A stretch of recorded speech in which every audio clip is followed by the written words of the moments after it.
The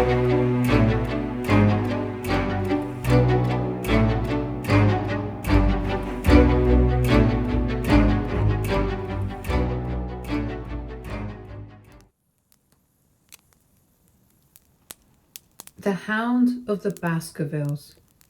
Another Adventure of Sherlock Holmes by A. Conan Doyle. Chapter 4. Sir Henry Baskerville. Our breakfast table was cleared early, and Holmes waited in his dressing gown for the promised interview. Our clients were punctual to their appointment, for the clock had just struck 10 when Dr. Mortimer was shown up, followed by the young baronet. The latter was a small, alert, dark-eyed man, about 30 years of age, very sturdily built, with thick black eyebrows and a strong, pugnacious face. He wore a ruddy tinted tweed suit and had the weather-beaten appearance of one who has spent most of his time in the open air, and yet there was something in his steady eye and the quiet assurance of his bearing which indicated the gentleman. "This is Sir Henry Baskerville," said Dr. Mortimer. "Why, yes," said he. "And the strange thing is, Mr. Sherlock Holmes, that if my friend here had not proposed coming round to you this morning, I should have come on my own account. I understand that you think out little puzzles, and I've had one this morning which wants more thinking out than I am able to give it. Pray, take a seat, Sir Henry. Do I understand you to say that you have yourself had some remarkable experience since you arrived in London?" "Nothing of much importance, Mr. Holmes. Only a joke, as like as not. It was this letter, if you can call it a letter, which reached me this morning." He laid an envelope upon the table, and we all bent over it. It was of common quality, greyish in colour. The address, Sir Henry Baskerville, Northumberland Hotel, was printed in rough characters. The postmark, Charing Cross, and the date of posting the preceding evening. "Who knew that you were going to the Northumberland Hotel?" asked Holmes, glancing keenly across at our visitor. "No one could have known. We only decided after I met Dr. Mortimer." "But Dr. Mortimer was no doubt already stopping there." "No, I had been staying with a friend," said the doctor. "There was no possible indication that we intended to go to this hotel." Someone seems to be very deeply interested in your movements." Out of the envelope he took a half sheet of foolscap paper folded into four. This he opened and spread flat upon the table. Across the middle of it a single sentence had been formed by the expedient of pasting printed words upon it. It ran, "As you value your life or your reason, keep away from the moor." The word "moor" only was printed in ink. "Now," said Sir Henry Baskerville, "perhaps you will tell me, Mr. Holmes, what in thunder is the meaning of that, and who it is that takes so much interest in my affairs. What do you make of it, Dr. Mortimer? You must allow that there is nothing supernatural about this, at any rate."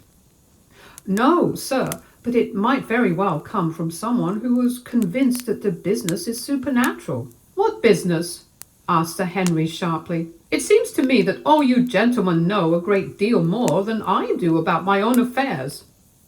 "You shall share our knowledge before you leave this room, Sir Henry. I promise you that," said Sherlock Holmes.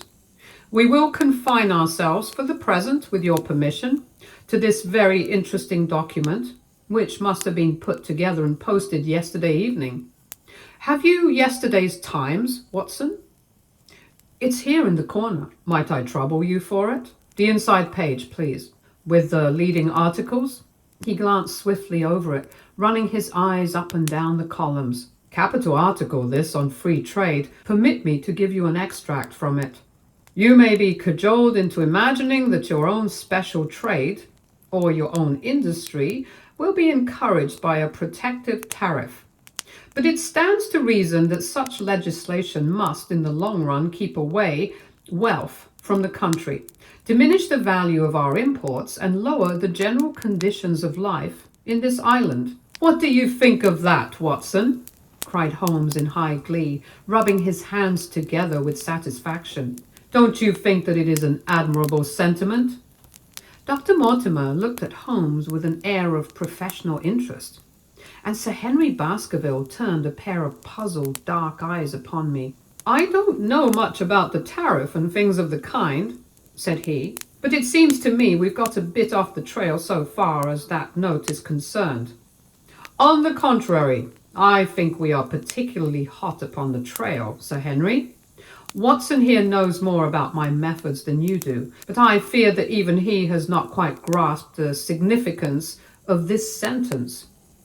No, I confess that I see no connection. And yet, my dear Watson, there is so very close a connection that the one is extracted out of the other.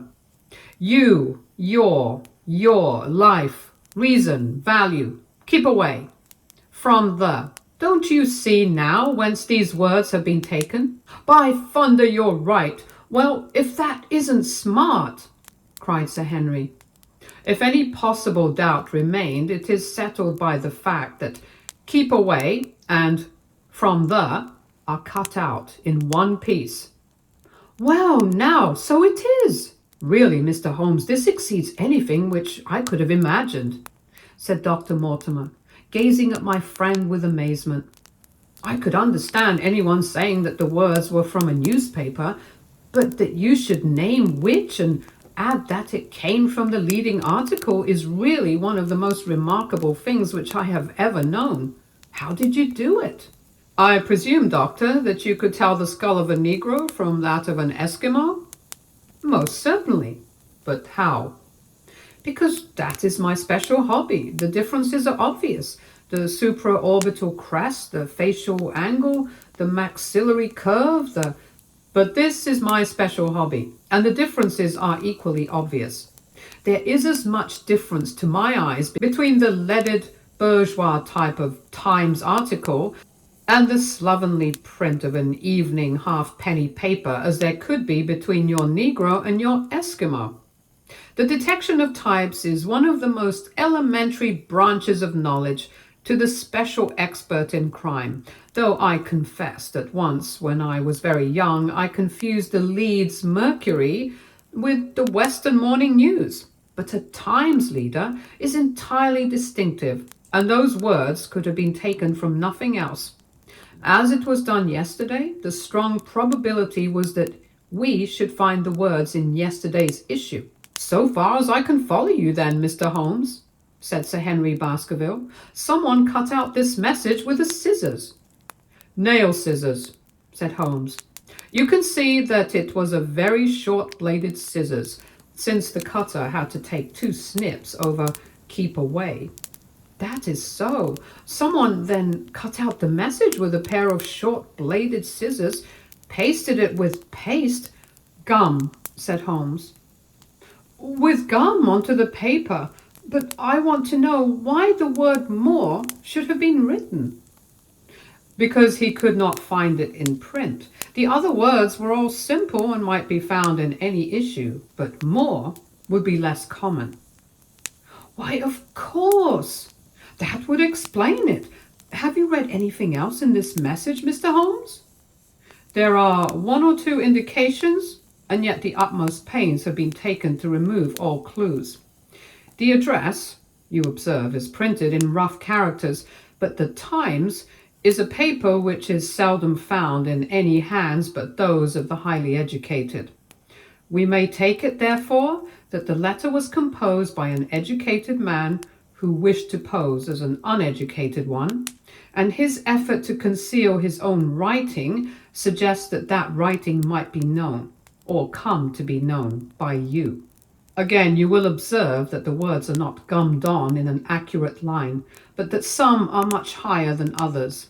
Life, for example, is quite out of its proper place. That may point to carelessness, or it may point to agitation and hurry upon the part of the cutter. On the whole, I incline to the latter view, since the matter was evidently important, and it is unlikely that the composer of such a letter would be careless. If he were in a hurry, it opens up the interesting question why he should be in a hurry, since any letter posted up to early morning would reach Sir Henry before he would leave his hotel. Did the composer fear an interruption? And from whom? "We are coming now rather into the region of guesswork," said Dr. Mortimer. "Say rather into the region where we balance probabilities and choose the most likely. It is the scientific use of the imagination, but we have always some material basis on which to start our speculation. Now, you would call it a guess, no doubt, but I am almost certain that this address has been written in a hotel." "How in the world can you say that?"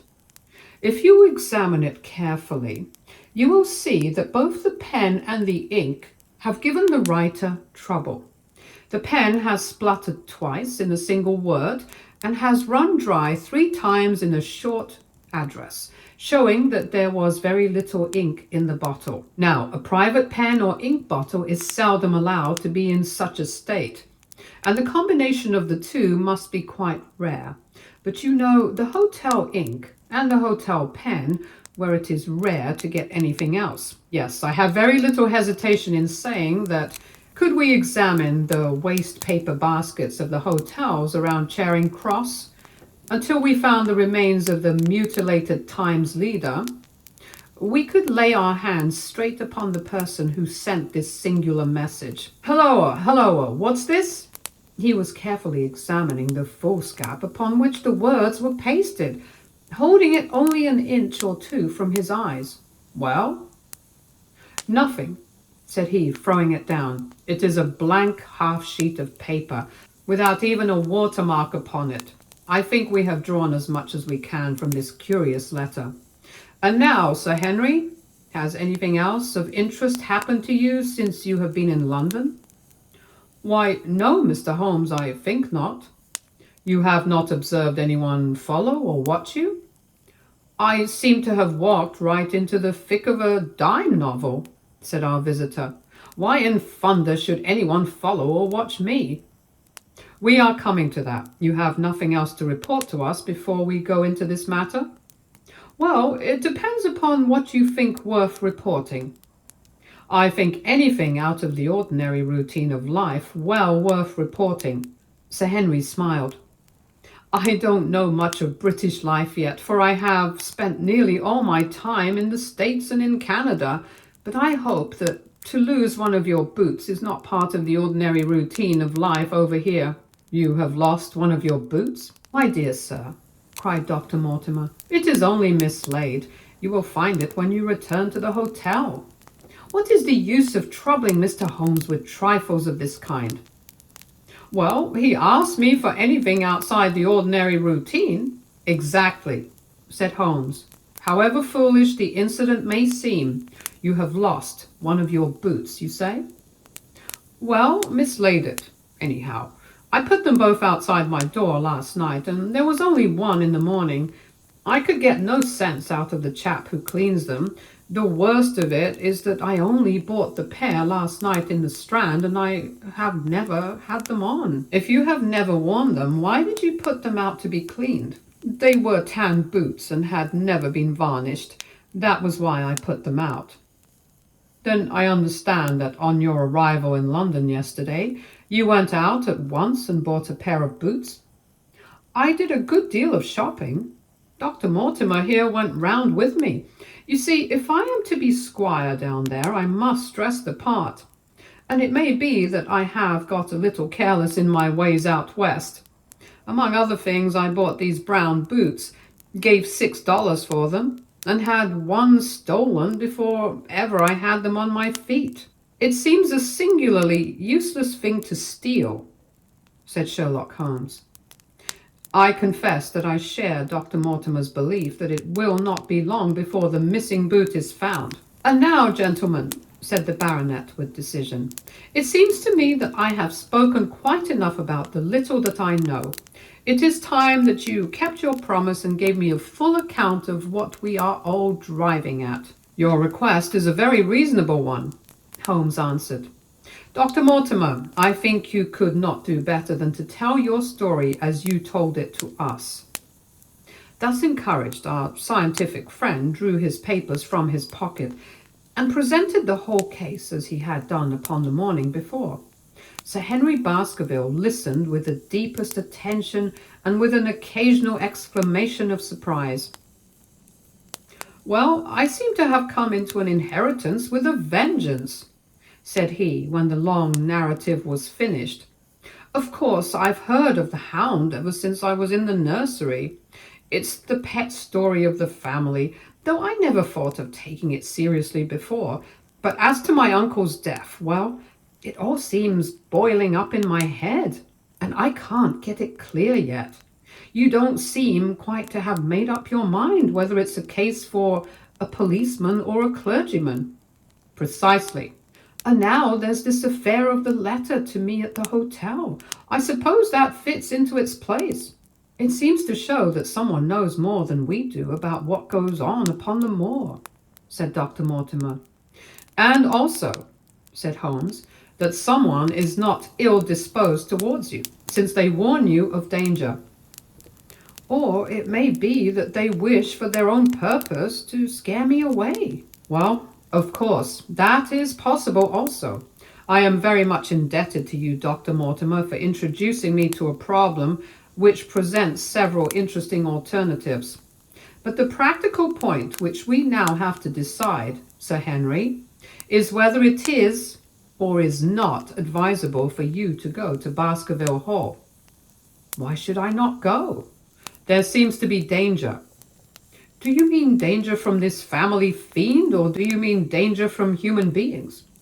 "Well, that is what we have to find out. Whichever it is, my answer is fixed. There is no devil in hell, Mr. Holmes, and there is no man upon earth who can prevent me from going to the home of my own people.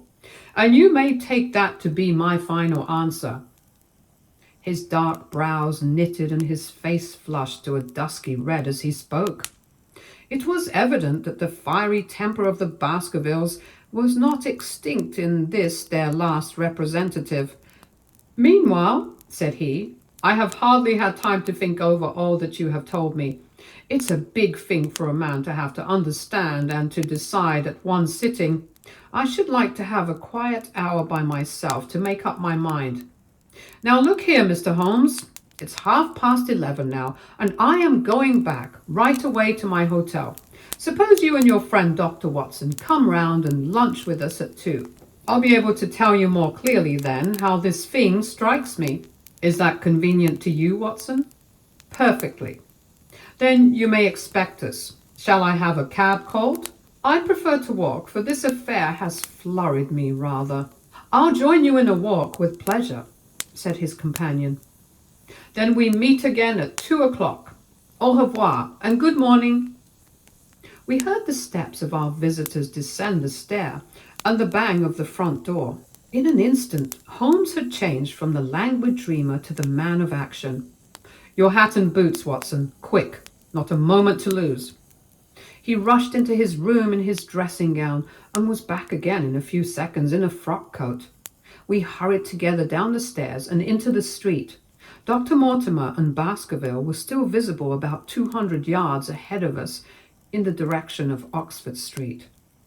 "Shall I run on and stop them?" "Not for the world, my dear Watson. I am perfectly satisfied with your company if you will tolerate mine. Our friends are wise, for it is certainly a very fine morning for a walk." He quickened his pace until we had decreased the distance which divided us by about half. Then, still keeping 100 yards behind, we followed into Oxford Street and so down Regent Street, once our friends stopped and stared into a shop window, upon which Holmes did the same. An instant afterwards, he gave a little cry of satisfaction, and following the direction of his eager eyes, I saw that a hansom cab with a man inside, which had halted on the other side of the street, was now proceeding slowly onward again. "There's our man, Watson. Come along. We'll have a good look at him if we can do no more." At that instant, I was aware of a bushy black beard and a pair of piercing eyes turned upon us through the side window of the cab. Instantly the trap door at the top flew up, Something was screamed to the driver, and the cab flew madly off down Regent Street. Holmes looked eagerly round for another, but no empty one was in sight. Then he dashed in wild pursuit amid the stream of the traffic, but the start was too great, and already the cab was out of sight. "There now," said Holmes bitterly as he emerged panting and white with vexation from the tide of vehicles. "Was ever such bad luck and such bad management too, Watson? Watson, if you are an honest man, you will record this also and set it against my successes." "Who was the man?" "I have not an idea." "A spy?" "Well, it was evident from what we have heard that Baskerville has been very closely shadowed by someone since he has been in town. How else could it be known so quickly that it was the Northumberland Hotel which he had chosen? If they had followed him the first day, I argued that they would follow him also the second. You may have observed that I twice strolled over to the window while Dr. Mortimer was reading his legend." "Yes, I remember. I was looking out for loiterers on the street, but I saw none. We are dealing with a clever man, Watson. This matter cuts very deep. And though I have not finally made up my mind whether it is a benevolent or a malevolent agency which is in touch with us, I am conscious always of power and design. When our friends left, I at once followed them in the hopes of marking down their invisible attendant. So wily was he that he had not trusted himself upon foot, but he had availed himself of a cab so that he could loiter behind or dash past them, and so escape their notice. His method had the additional advantage that if they were to take a cab, he was all ready to follow them. It has, however, one obvious disadvantage. It puts him in the power of the cabman." "Exactly. What a pity we did not get the number. My dear Watson, clumsy as I have been, you surely do not seriously imagine that I neglected to get the number. Number 2704 is our man. But that is no use to us for the moment." "I fail to see how you could have done more." "On observing the cab, I should have instantly turned and walked in the other direction. I should then, at my leisure, have hired a second cab and followed the first at a respectful distance, or, better still, have driven to the Northumberland Hotel and waited there. When our unknown had followed Baskerville home, we should have had the opportunity of playing his own game upon himself and seeing where he made for.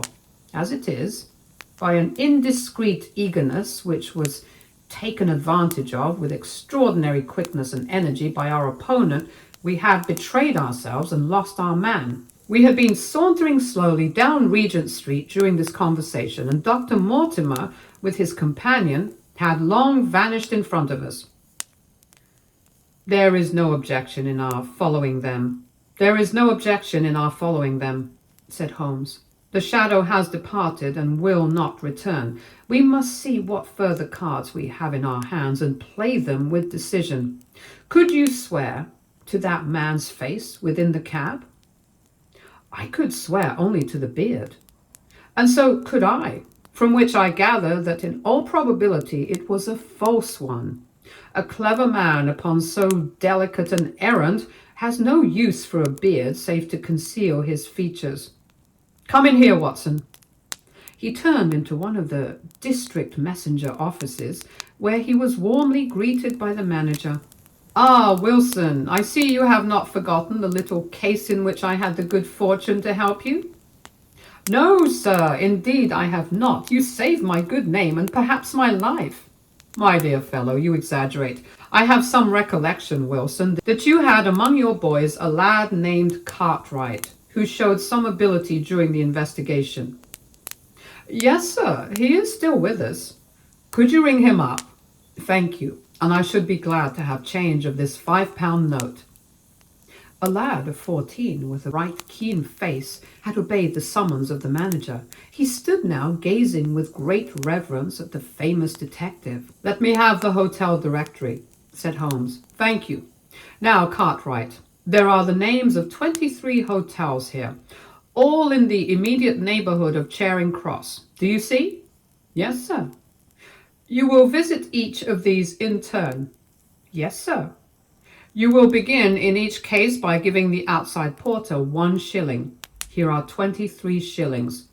Yes, sir. You will tell him that you want to see the waste paper of yesterday. You will say that an important telegram has miscarried and that you are looking for it. You understand? Yes, sir. But what you are really looking for is the center page of the Times with some holes cut in it with scissors.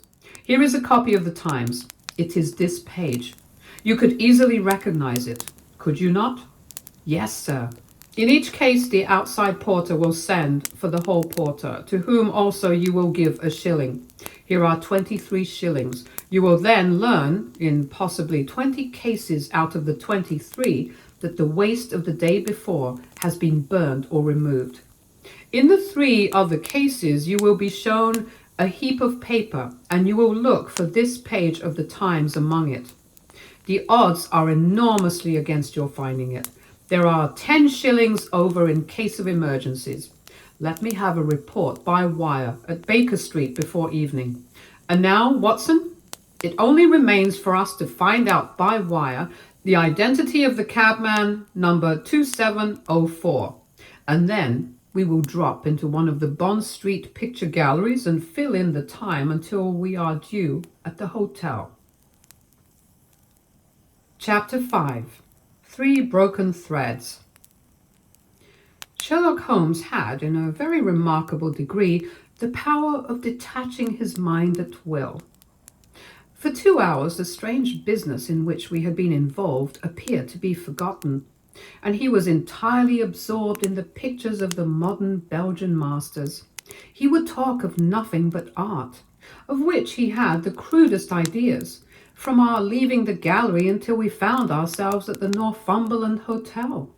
"Sir Henry Baskerville is upstairs expecting you," said the clerk. "He asked me to show you up at once when you came." "Have you any objection to my looking at your register?" said Holmes. "Not in the least, after that of Baskerville. One was Theophilus Johnson and family, of Newcastle. The other, Mrs. Oldmore and maid, of High Lodge, Alton. Surely that must be the same Johnson whom I used to know," said Holmes to the porter. "A lawyer, is he not? Grey-headed and walks with a limp?" "No, sir. This is Mr. Johnson, the coal owner, a very active gentleman, not older than yourself." "Surely you are mistaken about his trade." "No, sir. He has used this hotel for many years, and he's very well known to us." "Ah, that settles it.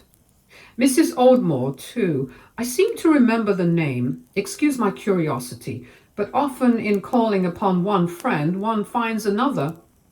"She is an invalid lady, sir. Her husband was once mayor of Gloucester.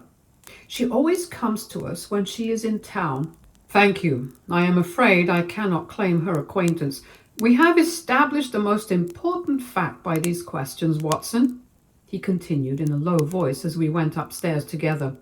"We know now that the people who are so interested in our friend have not settled down in his own hotel. That means that while they are, as we have seen, very anxious to watch him, they are equally anxious that he should not see them. Now, this is a most suggestive fact." "What does it suggest?" "It suggests, hello, my dear fellow, what on earth is the matter?" As we came round the top of the stairs, we had run up against Sir Henry Baskerville himself. His face was flushed with anger, and he held an old and dusty boot in one of his hands. So furious was he that he was hardly articulate, and when he did speak it was in a much broader and more western dialect than any which we had heard from him in the morning.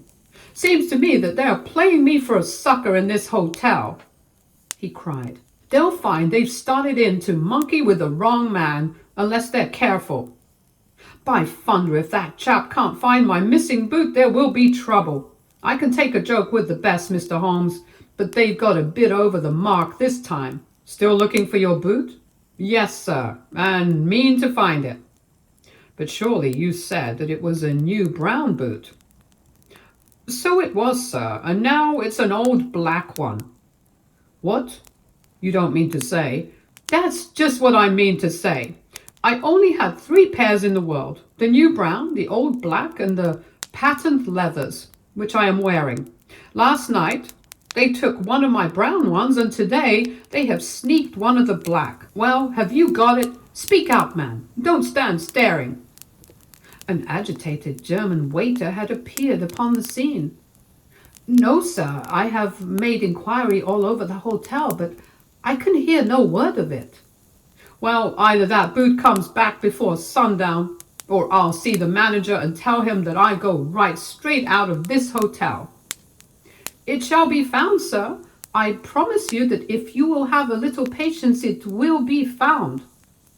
Mind it is, for it's the last thing of mine that I'll lose in this den of thieves. Well, well, Mr. Holmes, you'll excuse my troubling you about such a trifle. I think it's well worth troubling about. Why, you look very serious over it. How do you explain it? I just don't attempt to explain it. It seems the very maddest, queerest thing that ever happened to me. The queerest, perhaps, said Holmes thoughtfully. What do you make of it yourself? Well, I don't profess to understand it yet. This case of yours is very complex, Sir Henry. When taken in conjunction with your uncle's death, I am not sure that of all the 500 cases of capital importance which I have handled, there is one which cuts so deep. But we hold several threads in our hands, and the odds are that one or other of them guides us to the truth. We may waste time in following the wrong one, but sooner or later we must come upon the right. We had a pleasant luncheon in which little was said of the business which had brought us together. It was in the private sitting room to which we afterwards repaired that Holmes asked Baskerville what were his intentions. To go to Baskerville Hall. And when? At the end of the week. On the whole, said Holmes, I think that your decision is a wise one. I have ample evidence that you are being dogged in London, and amid the millions of this great city it is difficult to discover who these people are or what their objective can be. If their intentions are evil, they might do you a mischief, and we should be powerless to prevent it. You did not know, Dr. Mortimer, that you were followed this morning from my house? Dr. Mortimer started violently. Followed? By whom? That, unfortunately, is what I cannot tell you. Have you, among your neighbours or acquaintances on Dartmoor, any man with a black full beard? No, or let me see. Why, yes, Barrymore. Sir Charles's butler is a man with a full black beard. Ha, where is Barrymore? He is in charge of the hall. We had best ascertain if he is really there, or if by any possibility he might be in London. How can you do that? Give me a telegraph form. Is all ready for Sir Henry. That will do. Address to Mr. Barrymore, Baskerville Hall. What is the nearest telegraph office? Grimpen. Very good. We will send a second wire to the postmaster. Grimpen. Telegram to Mr. Barrymore to be delivered into his own hand. If absent, please return wire to Sir Henry Baskerville, Northumberland Hotel. That should let us know before evening whether Barrymore is at his post in Devonshire or not. That's so, said Baskerville. By the way, Dr. Mortimer, who is this Barrymore anyhow? He is the son of the old caretaker who's dead. They have looked after the hall for 4 generations now. So far as I know, he and his wife are as respectable a couple as any in the county. At the same time, said Baskerville, it's clear enough that so long as there are none of the family at the hall, these people have a mighty fine home and nothing to do. That is true. Did Barrymore profit at all by Sir Charles's will? Asked Holmes. He and his wife had £500 each. Ha! Did they know that they would receive this?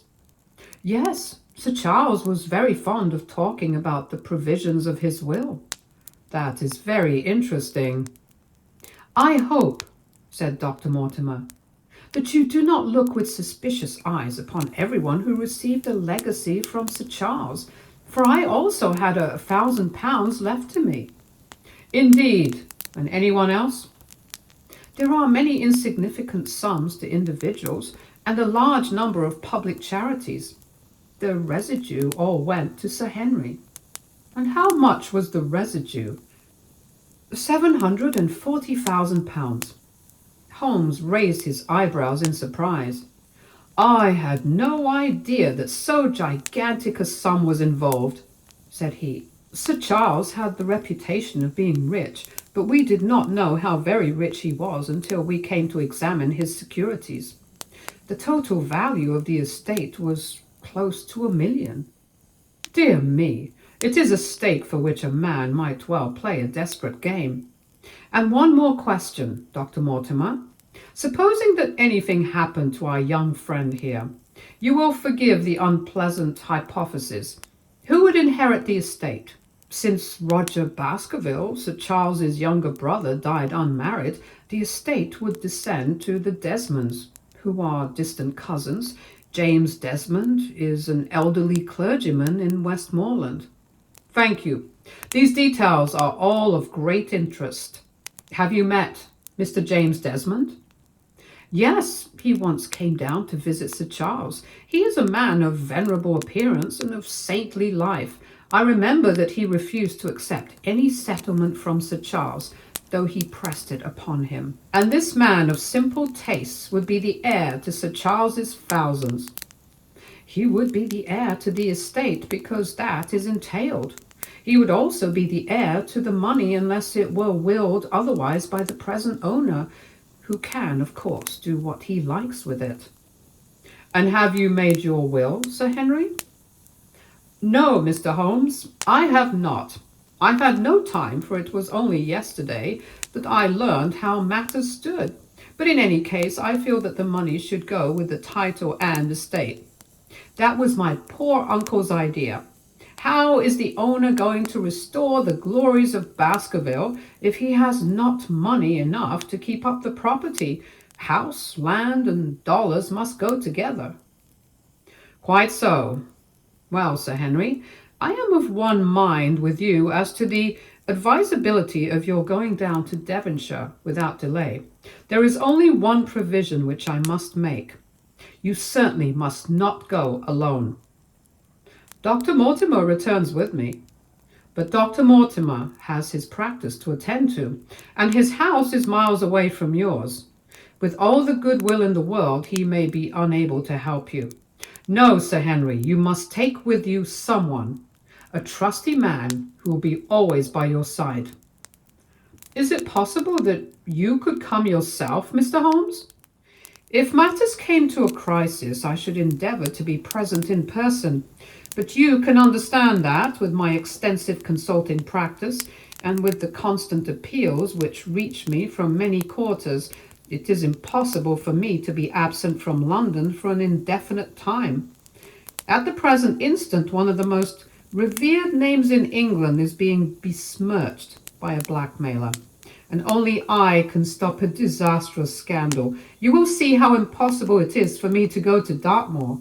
Whom would you recommend, then? Holmes laid his hand upon my arm.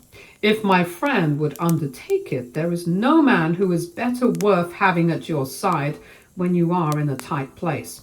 No one can say so more confidently than I. The proposition took me completely by surprise, but before I had time to answer, Baskerville seized me by the hand and wrung it heartily. Well now, that is real kind of you, Dr. Watson, said he. You see how it is with me, and you know just as much about the matter as I do. If you will come down to Baskerville Hall and see me through, I'll never forget it. The promise of adventure had always a fascination for me, and I was complimented by the words of Holmes and by the eagerness with which the baronet hailed me as a companion. I will come with pleasure, said I. I do not know how I could employ my time better. And you will report very carefully to me, said Holmes. When a crisis comes, as it will do, I will direct how you shall act. I suppose that by Saturday all might be ready. Would that suit Dr. Watson? Perfectly. Then on Saturday, unless you hear to the contrary, we shall meet at the 10:30 train from Paddington. We had risen to depart when Baskerville gave a cry of triumph, and diving into one of the corners of the room, he drew a brown boot from under a cabinet. "My missing boot!" he cried. "May all our difficulties vanish as easily," said Sherlock Holmes. "But it is a very singular thing," Dr. Mortimer remarked. "I searched this room carefully before lunch." "And so did I," said Baskerville. "Every inch of it.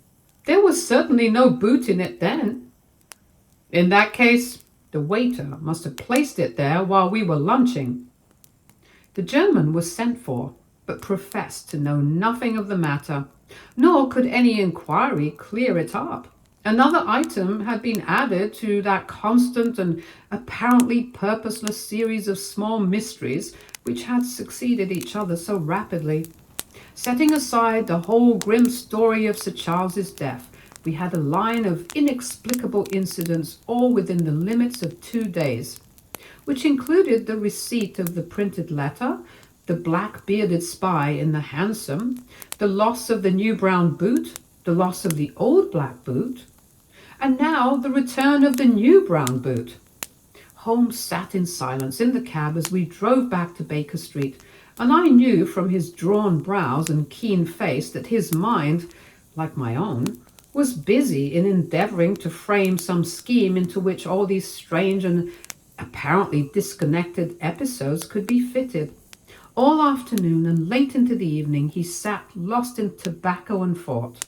Just before dinner, 2 telegrams were handed in.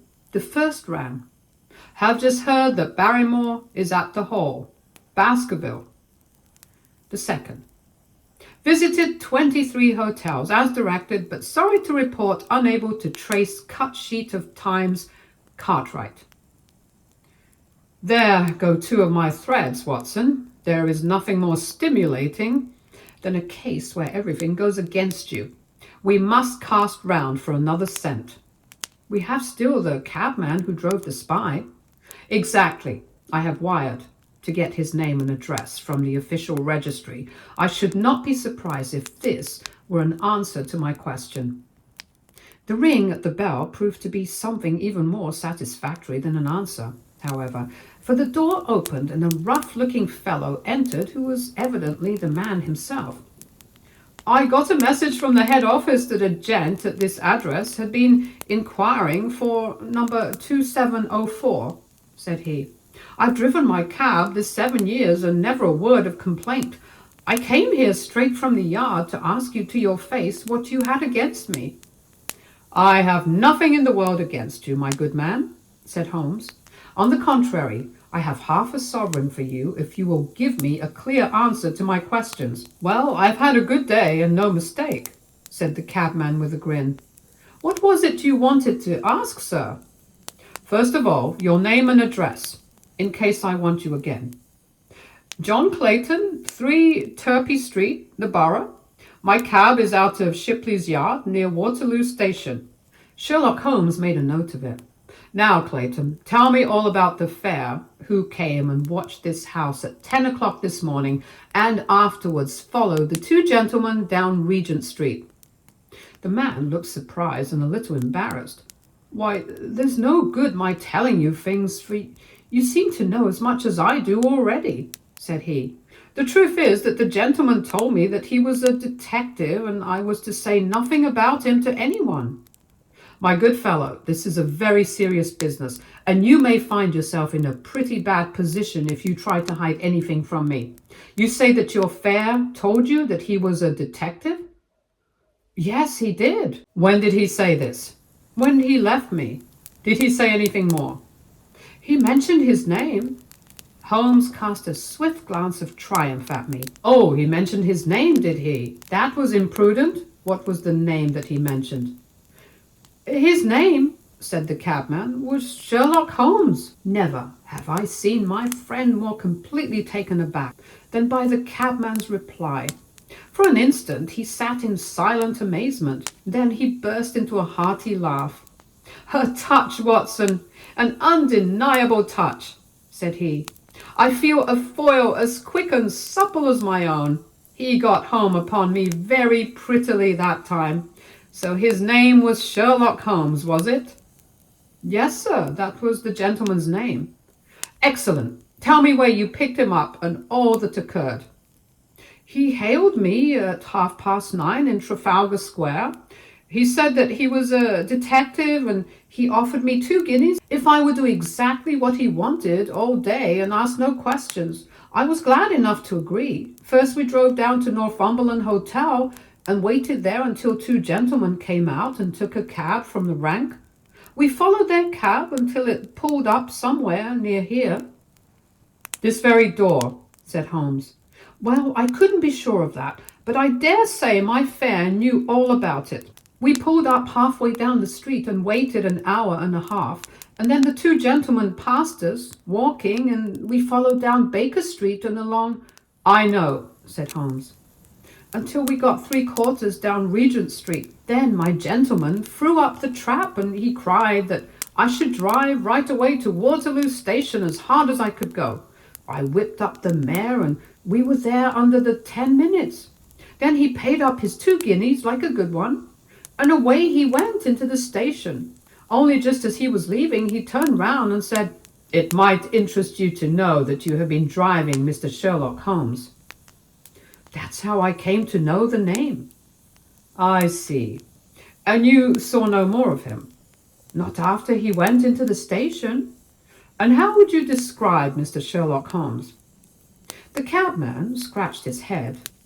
"Well, he wasn't altogether such an easy gentleman to describe. I put him at 40 years of age, and he was of a middle height, 2 or 3 inches shorter than you, sir. He was dressed like a toff, and he had a black beard, cut square at the end, and a pale face. I don't know as I could say more than that." "Color of his eyes?" "No, I can't say that." "Nothing more that you can remember?" "No, sir, nothing." "Well then, here is your half-sovereign. There's another one waiting for you if you can bring any more information. Good night." "Good night, sir, and thank you." John Clayton departed chuckling, and Holmes turned to me with a shrug of his shoulders and a rueful smile. "Snap goes our third thread, and we end where we began," said he. "The cunning rascal! He knew our number, knew that Sir Henry Baskerville had consulted me, spotted who I was in Regent Street, conjectured that I had got the number of the cab and would lay my hands on the driver, and so sent back this audacious message. I tell you, Watson, this time we have got a foreman who is worthy of our steel. I've been checkmated in London. I can only wish you better luck in Devonshire, but I'm not easy in my mind about it." "About what?" "About sending you. It's an ugly business, Watson. An ugly, dangerous business, and the more I see of it, the less I like it. Yes, my dear fellow, you may laugh, but I give you my word that I shall be very glad to have you back safe and sound in Baker Street once more." Chapter 6. Baskerville Hall.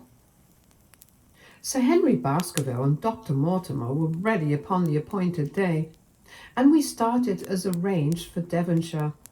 Mr. Sherlock Holmes drove with me to the station and gave me his last parting injunctions and advice. "I will not bias your mind by suggesting theories or suspicions, Watson," said he. "I wish you simply to report facts in the fullest possible manner to me. You can leave me to do the theorizing." "What sort of facts?" I asked. "Anything which may seem to have a bearing, however indirect, upon the case, and especially the relations between young Baskerville and his neighbours, or any fresh particulars concerning the death of Sir Charles. I have made some inquiries myself in the last few days, but the results have, I fear, been negative. One thing only appears to be certain, and that is that Mr. James Desmond, who is the next heir, is an elderly gentleman of a very amiable disposition, so that this persecution does not arise from him.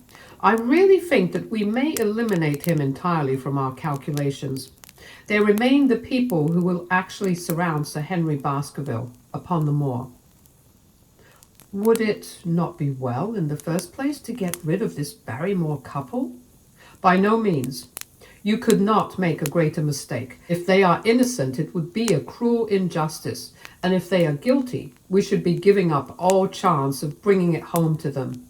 No, we will preserve them upon our list of suspects. Then there is a groom at the Hall, if I remember right. There are 2 moorland farmers. There is our friend, Dr. Mortimer, whom I believe to be entirely honest, and there is his wife, of whom we know nothing. There is this naturalist, Stapleton, and there is his sister, who is said to be a young lady of attractions. There is Mr. Frankland, of Laughter Hall, who is also an unknown factor, and there are 1 or 2 other neighbors. These are the folk who must be your very special study. I will do my best. You have arms, I suppose? Yes, I thought it as well to take them. Most certainly. Keep your revolver near you night and day, and never relax your precautions. Our friends had already secured a first-class carriage and were waiting for us upon the platform. No, we have no news of any kind, said Dr. Mortimer in answer to my friend's questions. I can swear to one thing, and that is that we have not been shadowed during the last 2 days. We have never gone out without keeping a sharp watch, and no one could have escaped our notice. You have always kept together, I presume? Except yesterday afternoon. I usually give up one day to pure amusement when I come to town, so I spent it at the Museum of the College of Surgeons. And I went to look at the folk in the park, said Baskerville, but we had no trouble of any kind. It was imprudent all the same, said Holmes, shaking his head and looking very grave. I beg, Sir Henry, that you will not go about alone. Some great misfortune will befall you if you do. Did you get your other boot? No, sir, it is gone forever. Indeed, that is very interesting. Well, goodbye, he added as the train began to glide down the platform. Bear in mind, Sir Henry, one of the phrases in that queer old legend which Dr. Mortimer has read to us, and avoid the moor in those hours of darkness when the powers of evil are exalted. I looked back at the platform when we had left it far behind, and saw the tall, austere figure of Holmes standing motionless and gazing after us. The journey was a swift and pleasant one, and I spent it in making the most intimate acquaintances of my 2 companions, and in playing with Dr. Mortimer's spaniel. In a very few hours the brown earth had become ruddy, the brick had changed to granite, and red cows grazed in well-hedged fields, where the lush grasses and more luxuriant vegetation spoke of a richer, if a damper, climate. Young Baskerville stared eagerly out of the window and cried aloud with delight as he recognized the familiar features of the Devon scenery. I've been over a good part of the world since I left it, Dr. Watson, said he, but I have never seen a place to compare with it. I never saw a Devonshire man who did not swear by his county, I remarked. It depends upon the breed of men quite as much as on the county, said Dr. Mortimer. A glance at our friend here reveals the rounded head of the Celt, which carries inside it the Celtic enthusiasm and power of attachment. Poor Sir Charles's head was a very rare type, half Gaelic, half Ivernian in its characteristics. But you were very young when you last saw Baskerville Hall, were you not? I was a boy in my teens at the time of my father's death, and had never seen the Hall, for he lived in a little cottage on the south coast. Thence I went straight to a friend in America. I tell you, it is all as new to me as it is to Dr. Watson, and I'm as keen as possible to see the moor. Are you? Then your wish is easily granted, for there is your first sight of the moor, said Dr. Mortimer, pointing out of the carriage window. Over the green squares of the fields and the low curve of a wood there rose in the distance a grey, melancholy hill with a strange, jagged summit, dim and vague in the distance, like some fantastic landscape in a dream. Baskerville sat for a long time, his eyes fixed upon it, and I read upon his eager face how much it meant to him, this first sight of that strange spot where the men of his blood had held sway so long and left their marks so deep. There he sat, with his tweed suit and his American accent in the corner of a prosaic railway carriage, and yet as I looked at his dark and expressive face, I felt more than ever how true a descendant he was of that long line of high-blooded, fiery and masterful men. There were pride, valour, strength in his thick brows, his sensitive nostrils and his large hazel eyes. If on that forbidding moor a difficult and dangerous quest should lie before us, this was at least a comrade for whom one might venture to take a risk with the certainty that he would bravely share it. The train pulled up at a small wayside station, and we all descended. Outside, beyond the low white fence, a wagonette with a pair of cobs was waiting. Our coming was evidently a great event, for station master and porters clustered round us to carry our luggage. It was a sweet, simple country spot, but I was surprised to observe that by the gate there stood two soldierly men in dark uniforms who leaned upon their short rifles and glanced keenly at us as we passed. The coachman, a hard-faced, gnarled little fellow, saluted Sir Henry Baskerville, and in a few minutes we were flying swiftly down the broad white road. Rolling pasture lands curved upward on either side of us, and old gabled houses peeped out from amid the thick green foliage. But behind the peaceful and sunlit countryside there rose ever, dark against the evening sky, the long gloomy curve of the moor, broken by the jagged and sinister hills. The wagonette swung round into a side road, and we curved upward through deep lanes worn by centuries of wheels, high banks on either side, heavy with dripping moss and fleshy hart's-tongue ferns. Bronzing bracken and mottled bramble gleamed in the light of the sinking sun. Still steadily rising, we passed over a narrow granite bridge and skirted a noisy stream which gushed swiftly down, foaming and roaring amid the great boulders.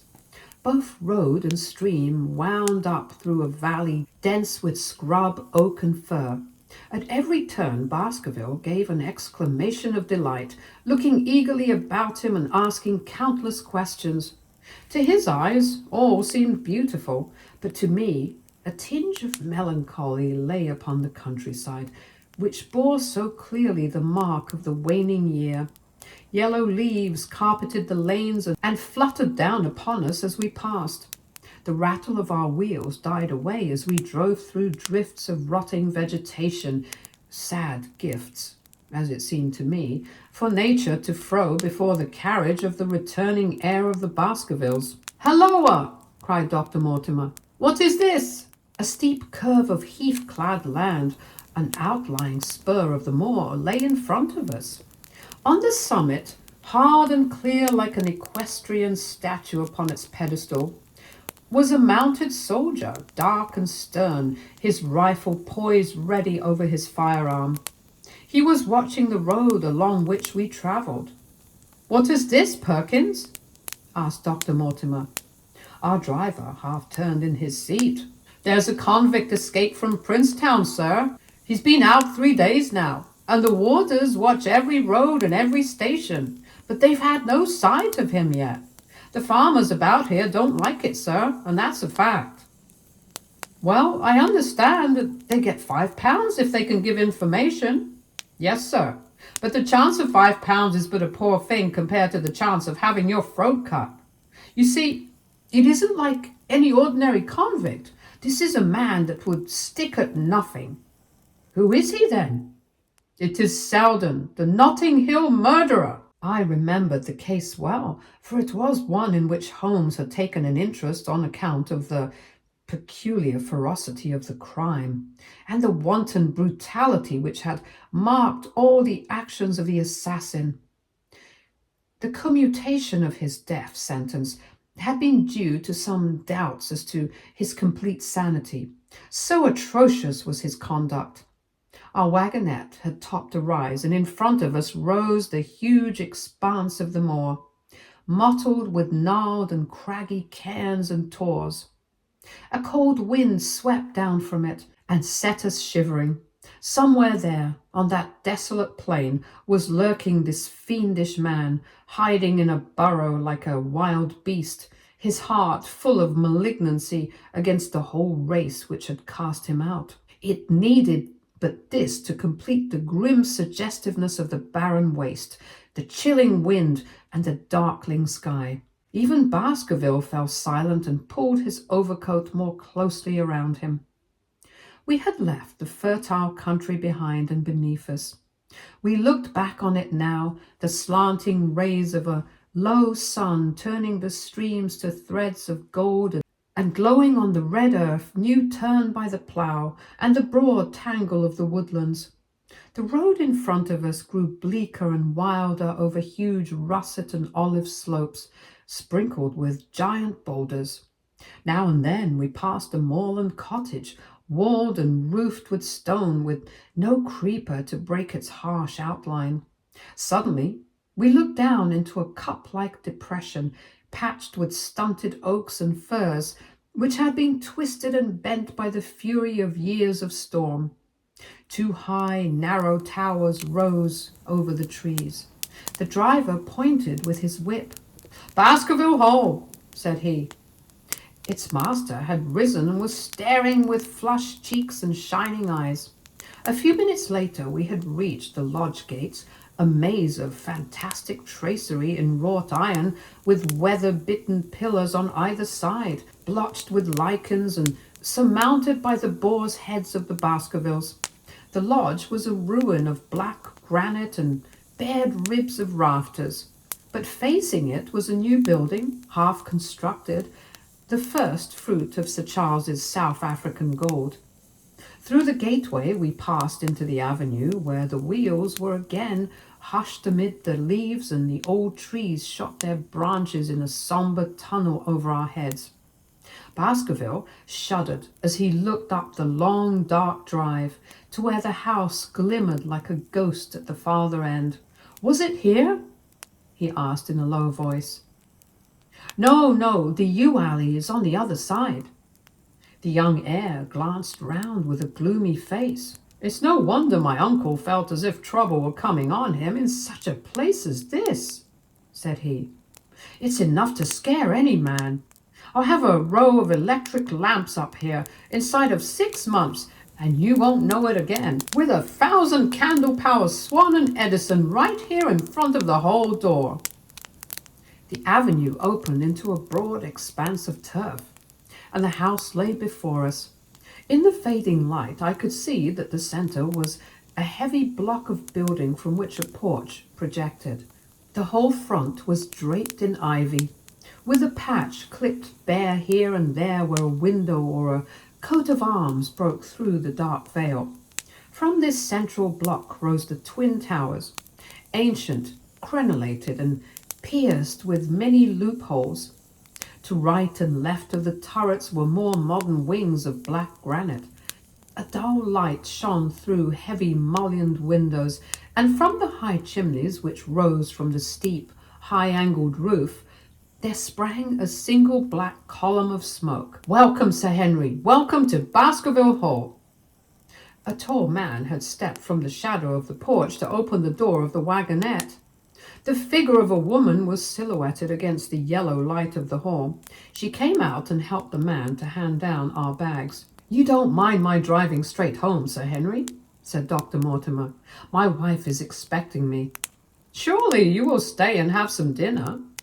"No, I must go. I shall probably find some work awaiting me. I would stay to show you over the house, but Barrymore will be a better guide than I. Goodbye, and never hesitate night or day to send for me if I can be of service."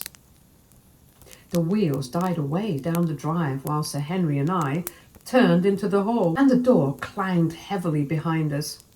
It was a fine apartment in which we found ourselves, large, lofty, and heavily raftered with huge bulks of age-blackened oak. In the great old-fashioned fireplace, behind the high iron dogs, a log fire crackled and snapped. Sir Henry and I held out our hands to it, for we were numb from our long drive. Then we gazed round at the high, thin window of old stained glass, the oak panelling, the stags' heads, the coats of arms upon the walls, all dim and sombre in the subdued light of the central lamp. "It's just as I imagined it," said Sir Henry. "Is it not the very picture of an old family home? To think that this should be the same hall in which for 500 years my people have lived. It strikes me solemn to think of it." I saw his dark face lit up with a boyish enthusiasm as he gazed about him. The light beat upon him where he stood, but long shadows trailed down the walls and hung like a black canopy above him. Barrymore had returned from taking our luggage to our rooms. He stood in front of us now with the subdued manner of a well-trained servant. He was a remarkable-looking man, tall, handsome, with a square black beard and pale, distinguished features. "Would you wish dinner to be served at once, sir?" "Is it ready?" "In a very few minutes, sir. You will find hot water in your rooms. My wife and I will be happy, Sir Henry, to stay with you until you have made your fresh arrangements. But you will understand that under the new conditions this house will require a considerable staff." "What new conditions?" "I only meant, sir, that Sir Charles led a very retired life, and we were able to look after his wants. You would naturally wish to have more company, and so you will need changes in your household." "Do you mean that your wife and you wish to leave?" "Only when it is quite convenient to you, sir." "But your family have been with us for several generations, have they not?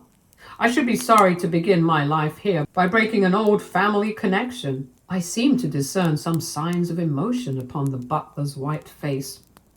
"I feel that also, sir, and so does my wife. But to tell the truth, sir, we were both very much attached to Sir Charles, and his death gave us a shock and made these surroundings very painful to us. I fear that we shall never again be easy in our minds at Baskerville Hall." "But what do you intend to do?"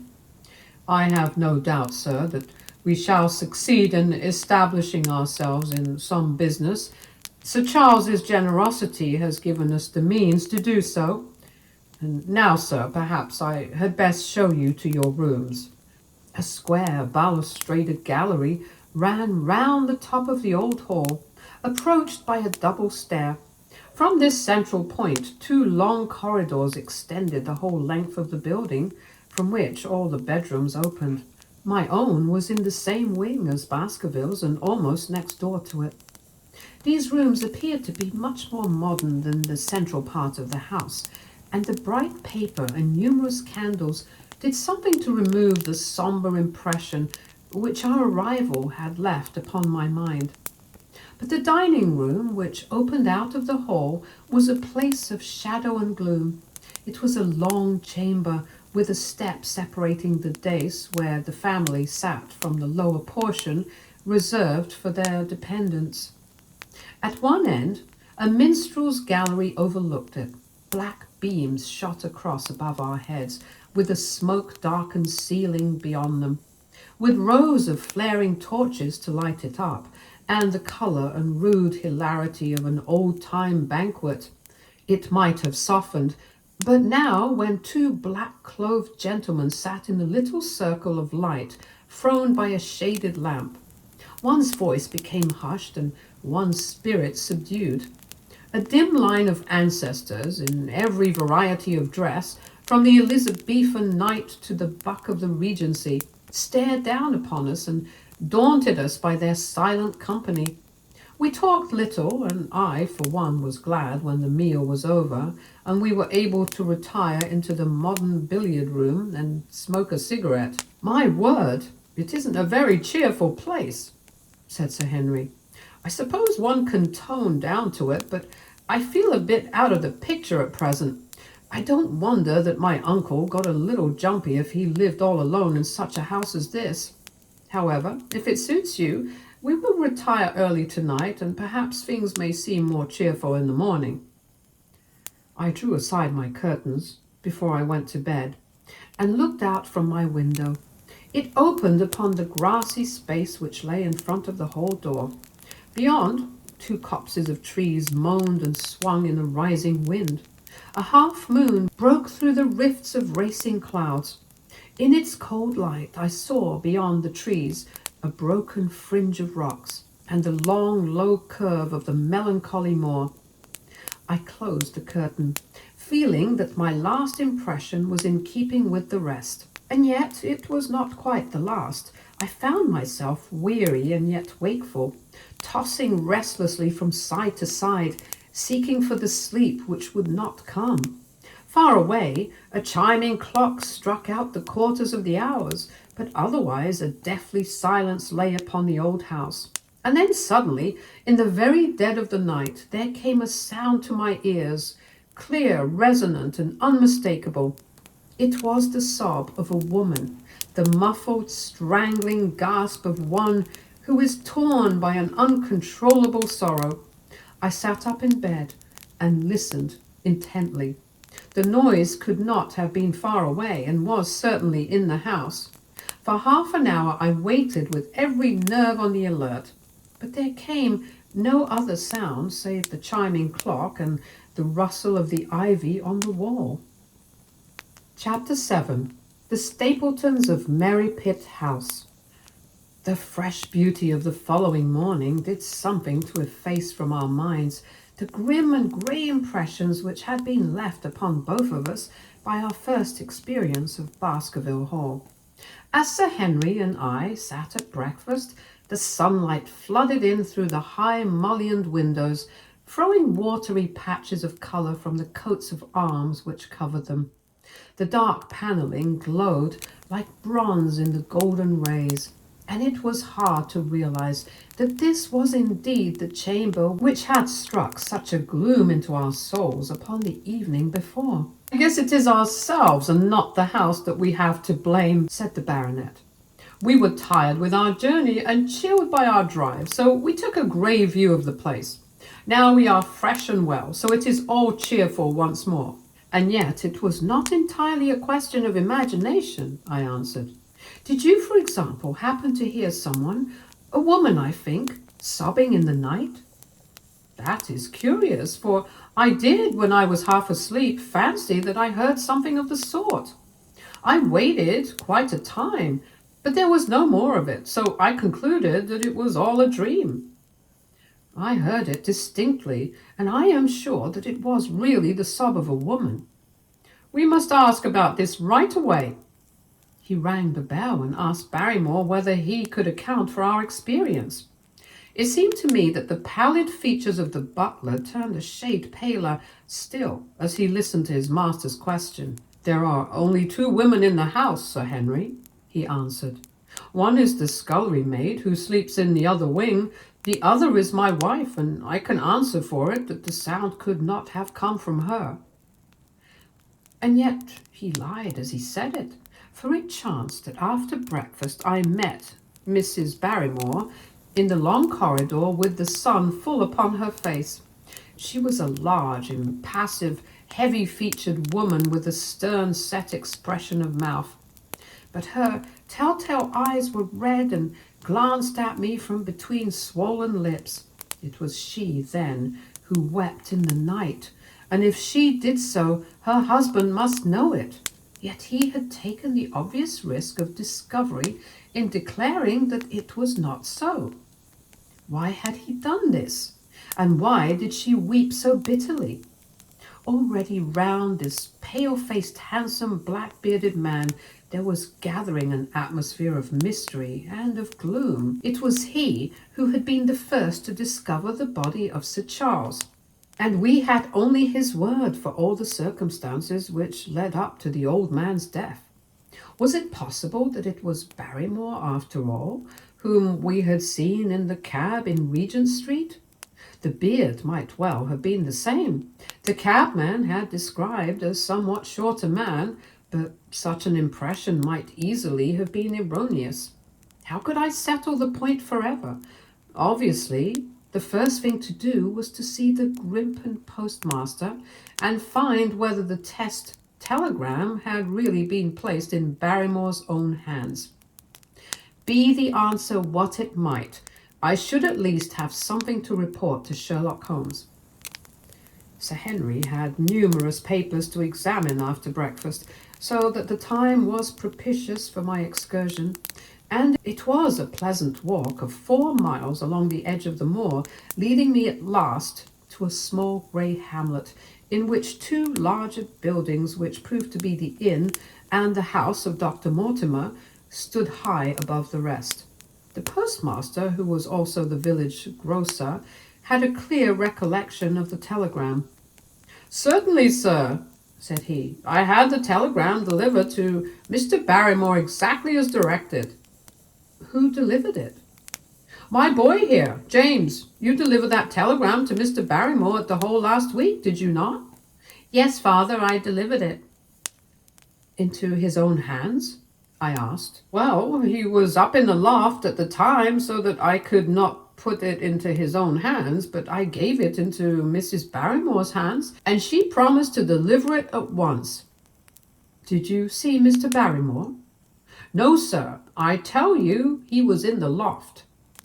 "If you didn't see him, how do you know he was in the loft?"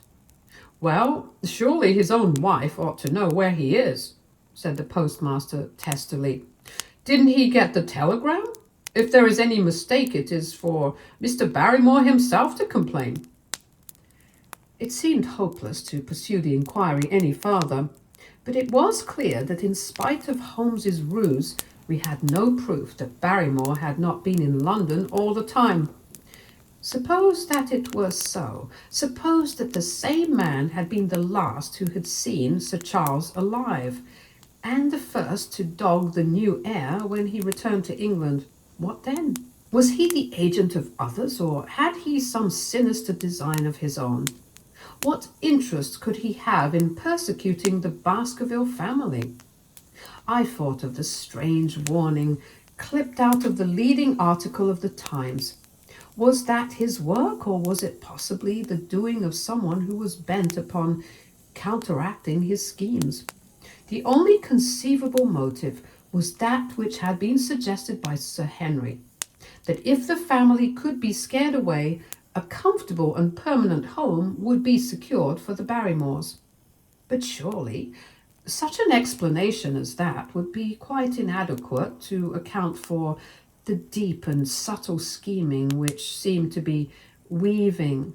The only conceivable motive was that which had been suggested by Sir Henry, that if the family could be scared away, a comfortable and permanent home would be secured for the Barrymores. But surely such an explanation as that would be quite inadequate to account for the deep and subtle scheming which seemed to be weaving an invisible net round the young baronet. Holmes himself had said that no more complex case had come to him in all the long series of his sensational investigations. I prayed as I walked back along the grey, lonely road that my friend might soon be freed from his preoccupations and able to come down to take this heavy burden of responsibility from my shoulders. Suddenly, my thoughts were interrupted by the sound of running feet behind me, and by a voice which called me by name.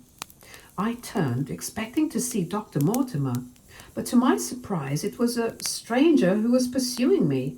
He was a small, slim, clean-shaven, prim-faced man, flaxen-haired and lean-jawed. between 30 and 40 years of age, dressed in a grey suit and wearing a straw hat. A tin box for botanical specimens hung over his shoulders, and he carried a green butterfly net in one of his hands. "You will, I am sure, excuse my presumption, Dr. Watson," said he as he came panting up to where I stood. "Here on the moor we are homely folk, and do not wait for formal introductions. You may possibly have heard my name from our mutual friend Mortimer. I am Stapleton, of Merripit House." "Your net and box would have told me as much," said I, for I knew that Mr. Stapleton was a naturalist. "But how did you know me?" "I have been calling on Mortimer, and he pointed you out to me from the window of his surgery as you passed. As our road lay the same way, I thought that I would overtake you and introduce myself. I trust that Sir Henry is none the worse for his journey." "He is very well, thank you. We were all rather afraid that after the sad death of Sir Charles, the new baronet might refuse to live here. It is asking much of a wealthy man to come down and bury himself in a place of this kind, but I need not tell you that it means a very great deal to the countryside.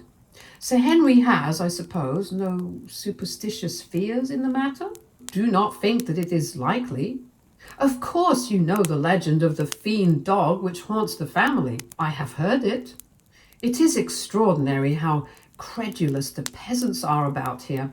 Any number of them are ready to swear that they have seen such a creature upon the moor."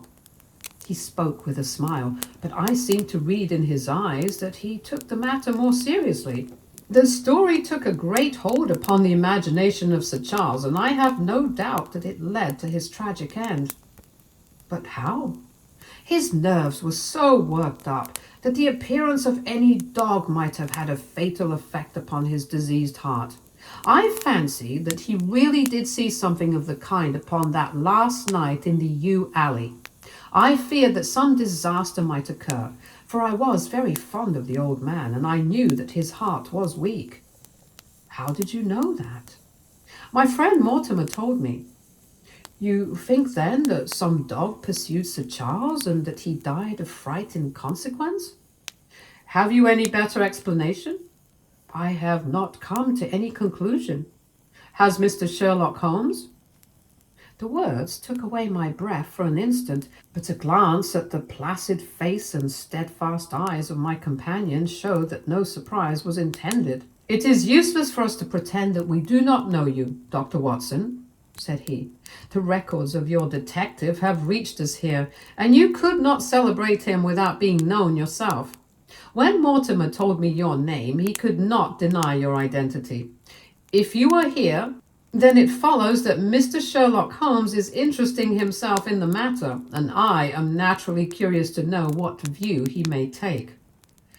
"I'm afraid that I cannot answer that question. May I ask if he is going to honor us with a visit himself?" "He cannot leave town at present. He has other cases which engage his attention." "What a pity! He might throw some light on that which is so dark to us. But as to your own researches, if there is any possible way in which I can be of service to you, I trust that you will command me. If I had any indication of the nature of your suspicions or how you propose to investigate the case, I might perhaps even now give you some aid or advice. I assure you that I am simply here upon a visit to my friend Sir Henry, and that I need no help of any kind."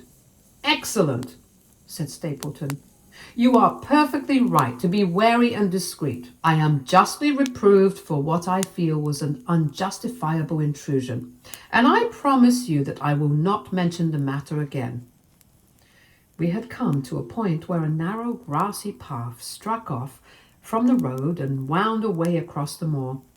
A steep, boulder-sprinkled hill lay upon the right, which had, in bygone days, been cut into a granite quarry. The face, which was turned towards us, formed a dark cliff, with ferns and brambles growing in its niches. From over a distant rise there floated a grey plume of smoke. A moderate walk along this moor path brings us to Merripit House. said he. "Perhaps you will spare an hour that I may have the pleasure of introducing you to my sister?" My first thought was that I should be by Sir Henry's side, but then I remembered the pile of papers and bills with which his study table was littered. It was certain that I could not help with those, and Holmes had expressly said that I should study the neighbours upon the moor. I accepted Stapleton's invitation, and we turned together down the path. "It is a wonderful place, the moor," said he, looking round over the undulating downs, long green rollers with crests of jagged granite foaming up into fantastic surges. "You never tire of the moor. You cannot think the wonderful secrets which it contains. It is so vast and so barren, so mysterious." "You know it well, then?" "I have only been here 2 years. The residents would call me a newcomer.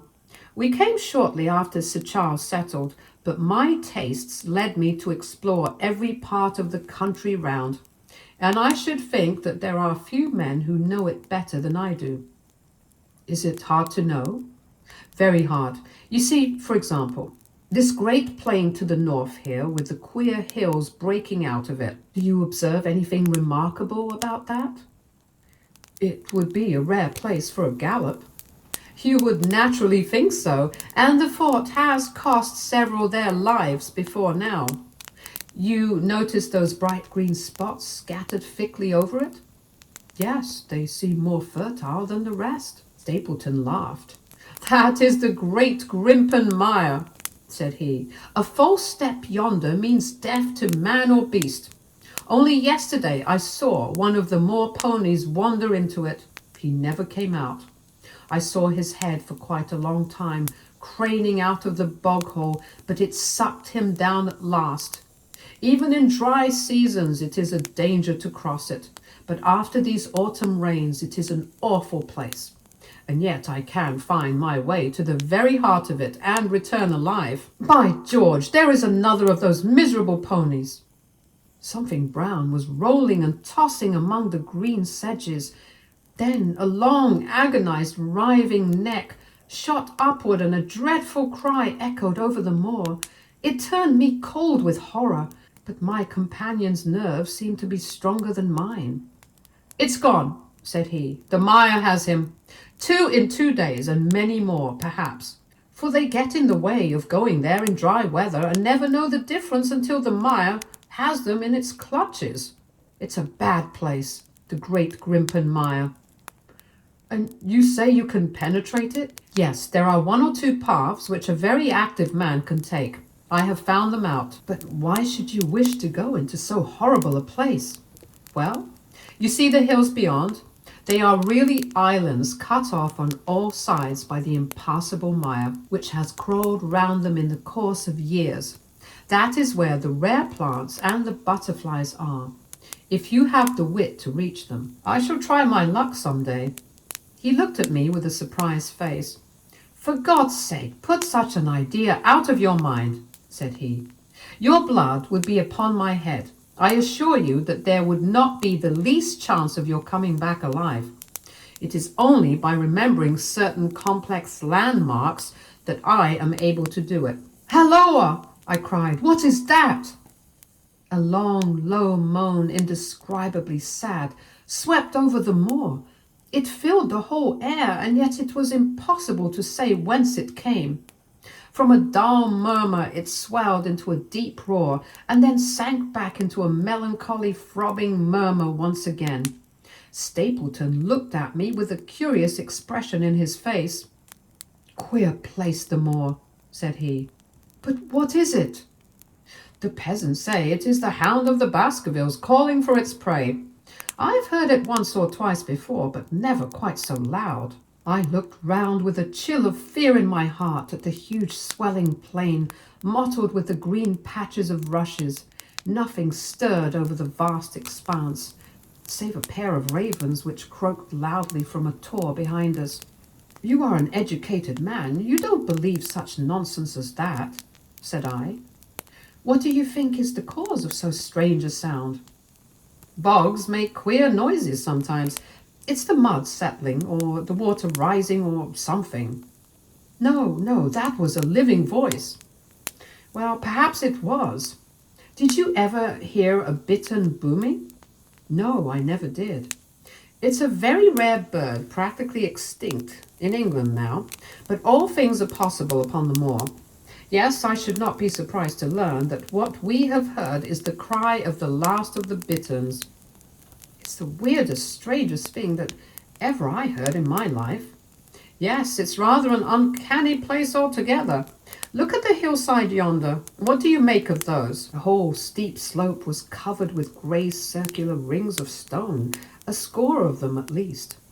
What are they? Sheep pens? No, they are the homes of our worthy ancestors. Prehistoric man lived thickly on the moor, and as no one in particular has lived there since, we find all his little arrangements exactly as he left them. These are his wigwams with the roofs off. You can even see his hearth and his couch if you have the curiosity to go inside. But it is quite a town. When was it inhabited? Neolithic man, no date. What did he do? He grazed his cattle on these slopes, and he learned to dig for tin when the bronze sword began to supersede the stone axe. Look at the great trench in the opposite hill. That is his mark. Yes, you will find some very singular points about the moor, Dr. Watson. Oh, excuse me an instant. It is surely Cyclopedes. A small fly or moth had fluttered across our path, and in an instant Stapleton was rushing with extraordinary energy and speed in pursuit of it. To my dismay, the creature flew straight for the great mire, and my acquaintance never paused for an instant, bounding from tuft to tuft behind it, his green net waving in the air. His grey clothes and jerky zigzag irregular progress made him not unlike some huge moth himself. I was standing watching his pursuit with a mixture of admiration for his extraordinary activity and fear lest he should lose his footing in the treacherous mire, when I heard the sound of steps and, turning round, found a woman near me upon the path.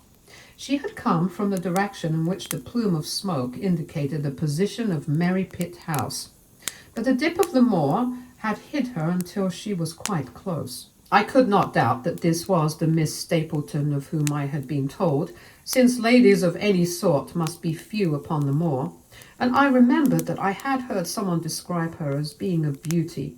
The woman who approached me was certainly that, and of a most uncommon type. There could not have been a greater contrast between brother and sister, for Stapleton was neutral tinted, with light hair and grey eyes, while she was darker than any brunette whom I have seen in England, slim, elegant, and tall. She had a proud, finely cut face, so regular that it might have seemed impassive were it not for the sensitive mouth and the beautiful, dark, eager eyes. With her perfect figure and elegant dress, she was indeed a strange apparition upon a lonely moorland path. Her eyes were on her brother as I turned, and then she quickened her pace towards me.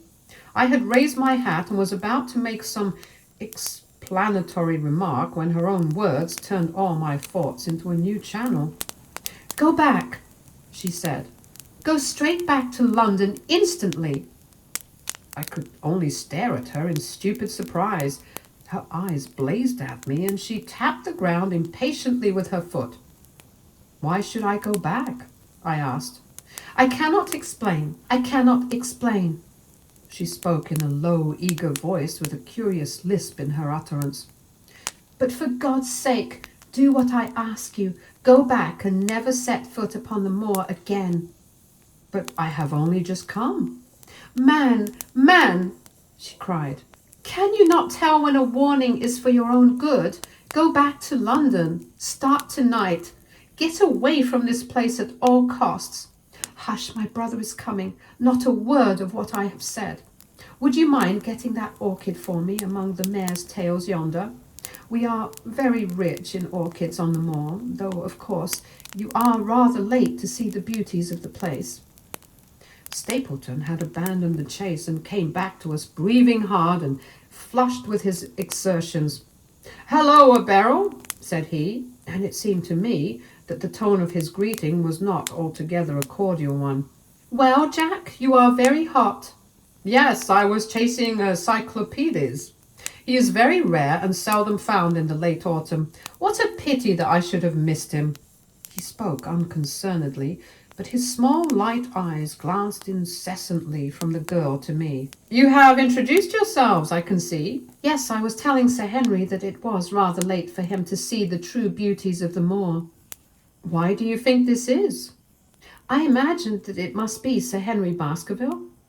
"No, no," said I. "Only a humble commoner, but his friend. My name is Dr. Watson." A flush of vexation passed over her expressive face. "We have been talking at cross purposes," said she. "Why, you had not very much time for talk," her brother remarked with the same questioning eyes. "I talked as if Dr. Watson were a resident instead of being merely a visitor," said she. "It cannot much matter to him whether it is early or late for the orchids, but you will come on, will you not, and see Merripit House?" A short walk brought us to it. A bleak moorland house, once the farm of some grazier in the old prosperous days, but now put into repair and turned into a modern dwelling. An orchard surrounded it, but the trees, as is usual upon the moor, were stunted and nipped, and the effect of the whole place was mean and melancholy.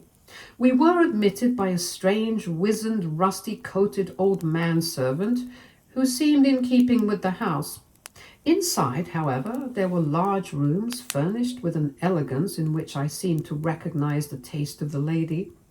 As I looked from their windows at the interminable granite-flecked moor rolling unbroken to the farthest horizon, I could not but marvel at what could have brought this highly educated man and this beautiful woman to live in such a place. "Queer spot to choose, is it not?" said he, as if in answer to my thought. "And yet we manage to make ourselves fairly happy, do we not, Beryl?" "Quite happy," said she, but there was no ring of conviction in her words. "I had a school," said Stapleton. "It was in the North Country. The work to a man of my temperament was mechanical and uninteresting, but the privilege of living with youth, of helping to mold those young minds, and of impressing them with one's own character and ideals was very dear to me. However, the fates were against us. A series of epidemics broke out in the school, and 3 of the boys died. It never recovered from the blow, and much of my capital was irretrievably swallowed up. And yet, if it were not for the loss of the charming companionship of the boys, I could rejoice over my own misfortune, for, with my strong tastes for botany and zoology, I find an unlimited field of work here, and my sister is as devoted to nature as I am. All this, Dr. Watson, has been brought upon your head by your expression as you surveyed the moor out of our window. It certainly did cross my mind that it might be a little dull, less for you perhaps than for your sister." "No, no, I am never dull," said she quickly. "We have books, we have our studies, and we have interesting neighbours. Dr. Mortimer is a most learned man in his own line. Poor Sir Charles was also an admirable companion. We knew him well, and miss him more than I can tell. Do you think that I should intrude if I were to call this afternoon and make the acquaintance of Sir Henry?" "I am sure that he would be delighted." "Then perhaps you would mention that I propose to do so. We may, in our humble way, do something to make things more easy for him until he becomes accustomed to his new surroundings. Will you come upstairs, Dr. Watson, and inspect my collection of Lepidoptera? I think it is the most complete one in the southwest of England. By the time that you have looked through them, lunch will be almost ready." But I was eager to get back to my charge.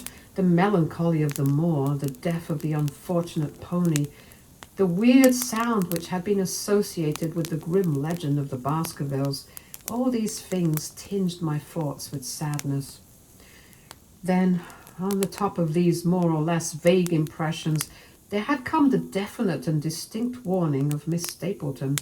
delivered with such intense earnestness that I could not doubt that some grave and deep reason lay behind it. I resisted all pressure to stay for lunch, and I set off at once upon my return journey, taking the grass-grown path by which we had come. It seems, however, that there must have been some short-cut for those who knew it, for before I had reached the road, I was astounded to see Miss Stapleton sitting upon a rock by the side of the track. Her face was beautifully flushed with her exertions, and she held her hand on her side. "I have run all the way in order to cut you off, Dr. Watson," said she. "I had not even time to put on my hat. I must not stop, or my brother may miss me. I wanted to say to you how sorry I am about the stupid mistake I made in thinking that you were Sir Henry. Please forget the words I said, which have no application whatever to you." "But I can't forget them, Miss Stapleton," said I. "I am Sir Henry's friend, and his welfare is a very close concern of mine. Tell me why it was that you were so eager that Sir Henry should return to London." "A woman's whim, Dr. Watson. When you know me better, you will understand that I cannot always give reasons for what I say or do." No, I remember the thrill in your voice. I remember the look in your eyes. Please be frank with me, Miss Stapleton, for ever since I have been here, I have been conscious of shadows all round me.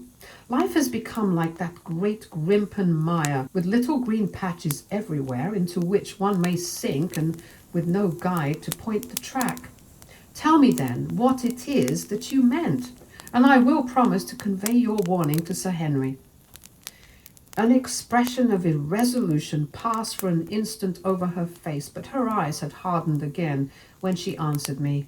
"You make too much of it, Dr. Watson," said she. "My brother and I were very much shocked by the death of Sir Charles. We knew him very intimately, for his favourite walk was over the moor to our house. He was deeply impressed with the curse which hung over the family, and when this tragedy came, I naturally felt that there must be some grounds for the fears which he had expressed. I was distressed, therefore, when another member of the family came down to live here, and I felt that he should be warned of the danger which he will run. That was all which I intended to convey." "But what is the danger? You know the story of the Hound?" "I do not believe in such nonsense." "But I do. If you have any influence with Sir Henry, take him away from a place which has always been fatal to his family. The world is wide. Why should he wish to live at the place of danger?" "Because it is the place of danger. That is Sir Henry's nature. I fear that unless you can give me some more definite information than this, it would be impossible to get him to move." "I cannot say anything definite, for I do not know anything definite." "I would ask you one more question, Miss Stapleton. If you mean no more than this when you first spoke to me, why should you not wish your brother to overhear what you said? There is nothing to which he or anyone else could object." "My brother is very anxious to have the hall inhabited, for he thinks it is for the good of the poor folk upon the moor. He would be very angry if he knew that I have said anything which might induce Sir Henry to go away. But I have done my duty now, and I will say no more. I must go back, or he will miss me and suspect that I have seen you. Goodbye." She turned and had disappeared in a few minutes among the scattered boulders, while I, with my soul full of vague fears, pursued my way to Baskerville Hall. Chapter 8. First Report of Dr. Watson. From this point onward, I will follow the course of events by transcribing my own letters to Mr. Sherlock Holmes, which lie before me on the table. One page is missing, but otherwise they are exactly as written and show my feelings and suspicions of the moment more accurately than my memory, clear as it is upon these tragic events, can possibly do. Baskerville Hall, October 13th. My dear Holmes, my previous letters and telegrams have kept you pretty well up to date as to all that has occurred in this most God-forsaken corner of the world. The longer one stays here, the more does the spirit of the moor sink into one's soul, its vastness and also its grim charm. When you are once out upon its bosom, you have left all traces of modern England behind you. But, on the other hand, you are conscious everywhere of the homes and the work of the prehistoric people. On all sides of you, as you walk, are the houses of these forgotten folk, with their graves and the huge monoliths which are supposed to have marked their temples. As you look at their grey stone huts against the scarred hillsides, you leave your own age behind you. And if you were to see a skin-clad, hairy man crawl out from the low door, fitting a flint-tipped arrow onto the string of his bow, you would feel that his presence there was more natural than your own. The strange thing is that they should have lived so thickly on what must always have been most unfruitful soil. I am no antiquarian, but I could imagine that they were some unwarlike and harried race who were forced to accept that which none other would occupy. All this, however, is foreign to the mission on which you sent me, and will probably be very uninteresting to your severely practical mind. I can still remember your complete indifference as to whether the sun moved round the earth or the earth around the sun. Let me therefore return to the facts concerning Sir Henry Baskerville. If you have not had any report within the last few days, it is because up to today there was nothing of importance to relate. Then a very surprising circumstance occurred, which I shall tell you in due course. But, first of all, I must keep you in touch with some of the other factors in the situation. One of these, concerning which I have said little, is the escaped convict upon the moor. There is strong reason now to believe that he has got right away, which is a considerable relief to the lonely householders of this district. A fortnight has passed since his flight, during which he has not been seen and nothing has been heard of him. It is surely inconceivable that he could have held out upon the moor during all that time. Of course, so far as his concealment goes, there is no difficulty at all. Any one of these stone huts would give him a hiding place. But there is nothing to eat unless he were to catch and slaughter one of the moor sheep. We think, therefore, that he has gone, and the outlying farmers sleep the better in consequence. We are 4 able-bodied men in this household, so that we could take good care of ourselves, but I confess that I have had uneasy moments when I have thought of the Stapletons. They live miles from any help. There are 1 maid, an old manservant, the sister and the brother, the latter not a very strong man. They would be helpless in the hands of a desperate fellow like this Notting Hill criminal if he could once effect an entrance. Both Sir Henry and I were concerned at their situation, and it was suggested that Perkins, the groom, should go over to sleep there, but Stapleton would not hear of it. The fact is that our friend, the baronet, begins to display a considerable interest in our fair neighbour.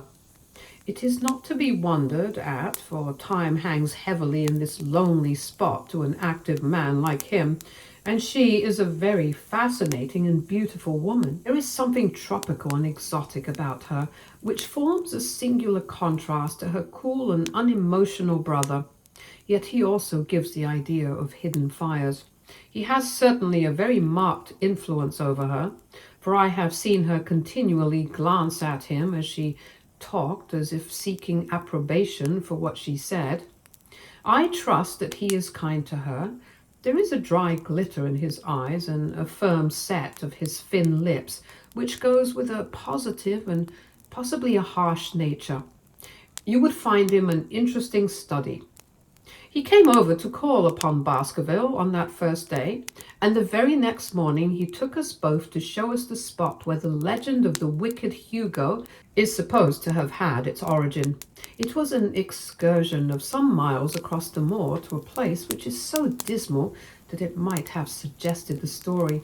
We found a short valley between rugged tors, which led to an open, grassy space flecked over with the white cotton grass. In the middle of it rose two great stones, worn and sharpened at the upper end, until they looked like the huge corroding fangs of some monstrous beast. In every way it corresponded with the scene of the old tragedy. Sir Henry was much interested and asked Stapleton more than once whether he did really believe in the possibility of the interference of the supernatural in the affairs of men. He spoke lightly, but it was evident that he was very much in earnest. Stapleton was guarded in his replies, but it was easy to see that he said less than he might, and that he would not express his whole opinion out of consideration for the feelings of the baronet. He told us of similar cases where families had suffered from some evil influence, and he left us with the impression that he shared the popular view upon the matter. On our way back, we stayed for lunch at Merripit House, and it was there that Sir Henry made the acquaintance of Miss Stapleton. From the first moment that he saw her, he appeared to be strongly attracted by her, and I am much mistaken if the feeling was not mutual. He referred to her again and again on our walk home, and since then hardly a day has passed that we have not seen something of the brother and sister. They dine here tonight, and there is some talk of our going to them next week. One would imagine that such a match would be very welcome to Stapleton, and yet I have more than once caught a look of the strongest disapprobation in his face when Sir Henry has been paying some attention to his sister. He is much attached to her, no doubt, and would lead a lonely life without her, but it would seem the height of selfishness if he were to stand in the way of her making so brilliant a marriage. Yet I am certain that he does not wish their intimacy to ripen into love, and I have several times observed that he has taken pains to prevent them from being tete-a-tete. By the way, your instructions to me never to allow Sir Henry to go out alone will become very much more onerous if a love affair were to be added to our other difficulties. My popularity would soon suffer if I were to carry out your orders to the letter. The other day, Thursday to be more exact, Dr. Mortimer lunched with us. He has been excavating a barrow at Longdown and has got a prehistoric skull which fills him with great joy. Never was there such a single-minded enthusiast as he. The Stapletons came in afterwards, and the good doctor took us all to the yew alley at Sir Henry's request to show us exactly how everything occurred upon that fateful night. It is a long, dismal walk, the yew alley, between two high walls of clipped hedge, with a narrow band of grass upon either side.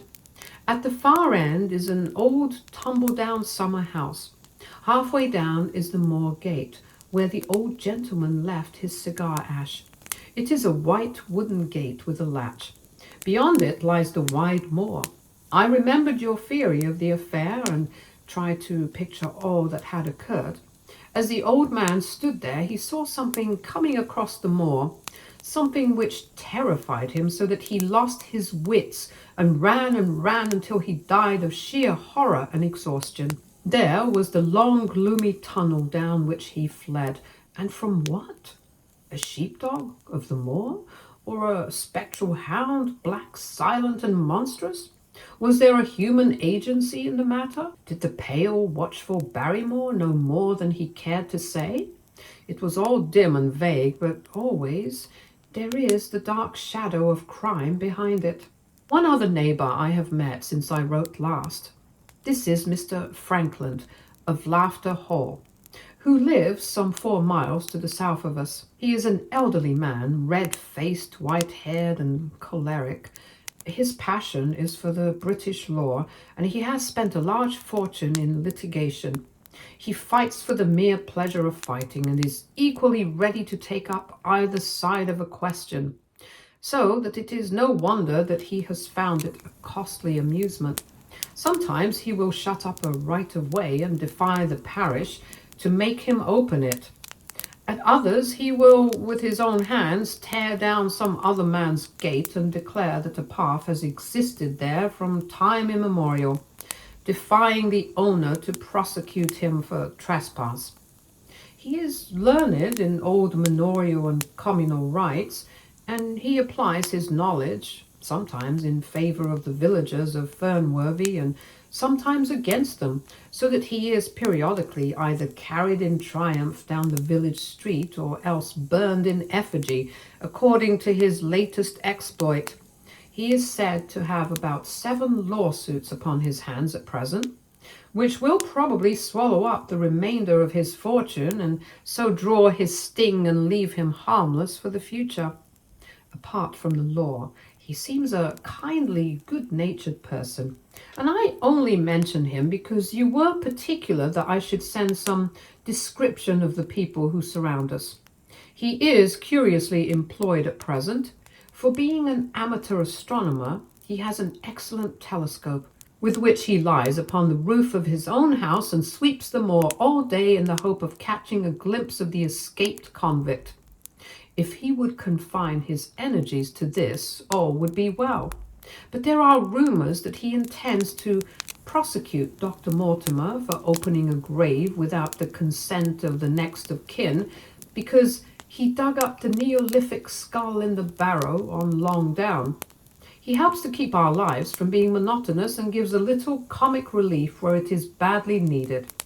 And now, having brought you up to date in the escaped convict, the Stapletons, Dr. Mortimer, and Frankland of Laughter Hall, let me end on that which is most important and tell you more about the Barrymores, and especially about the surprising development of last night.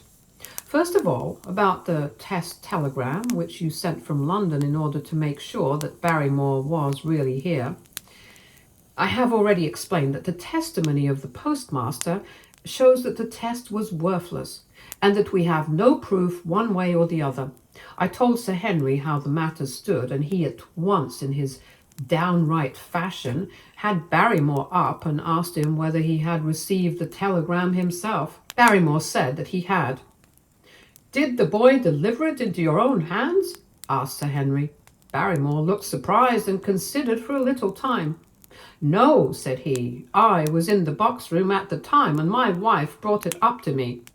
"Did you answer it yourself?" "No, I told my wife what to answer, and she went down to write it." In the evening he recurred to the subject of his own accord. "I could not quite understand the object of your question this morning, Sir Henry," said he. "I trust that they do not mean that I have done anything to forfeit your confidence." Sir Henry had to assure him that it was not so, and pacify him by giving him a considerable part of his old wardrobe, the London outfit having now all arrived. "Mrs. Barrymore is of interest to me. She is a heavy, solid person, very limited, intensely respectable, and inclined to be puritanical. You could hardly conceive a less emotional subject. Yet I have told you how, on the first night here, I heard her sobbing bitterly, and since then I have more than once observed traces of tears upon her face. Some deep sorrow gnaws ever at her heart. Sometimes I wonder if she has a guilty memory which haunts her, and sometimes I suspect Barrymore of being a domestic tyrant. I have always felt that there was something singular and questionable in this man's character, but the adventure of last night brings all my suspicions to a head. And yet it may seem a small matter in itself.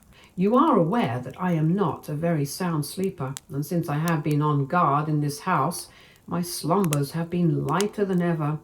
Last night, about 2 in the morning, I was aroused by a stealthy step passing my room. I rose, opened my door, and peeped out. A long black shadow was trailing down the corridor. It was thrown by a man who walked softly down the passage with a candle held in his hand. He was in shirt and trousers, with no covering to his feet. I could merely see the outline, but his height told me that it was Barrymore. He walked very slowly and circumspectly, and there was something indescribably guilty and furtive in his whole appearance. I have told you that the corridor is broken by the balcony which runs round the hall, but that it is resumed upon the farther side. I waited until he had passed out of sight, and then I followed him. When I came round the balcony, he had reached the end of the farther corridor. and I could see from the glimmer of light through an open door that he had entered one of the rooms. Now, all of these rooms are unfurnished and unoccupied, so that his expedition became more mysterious than ever. The light shone steadily as if he was standing motionless.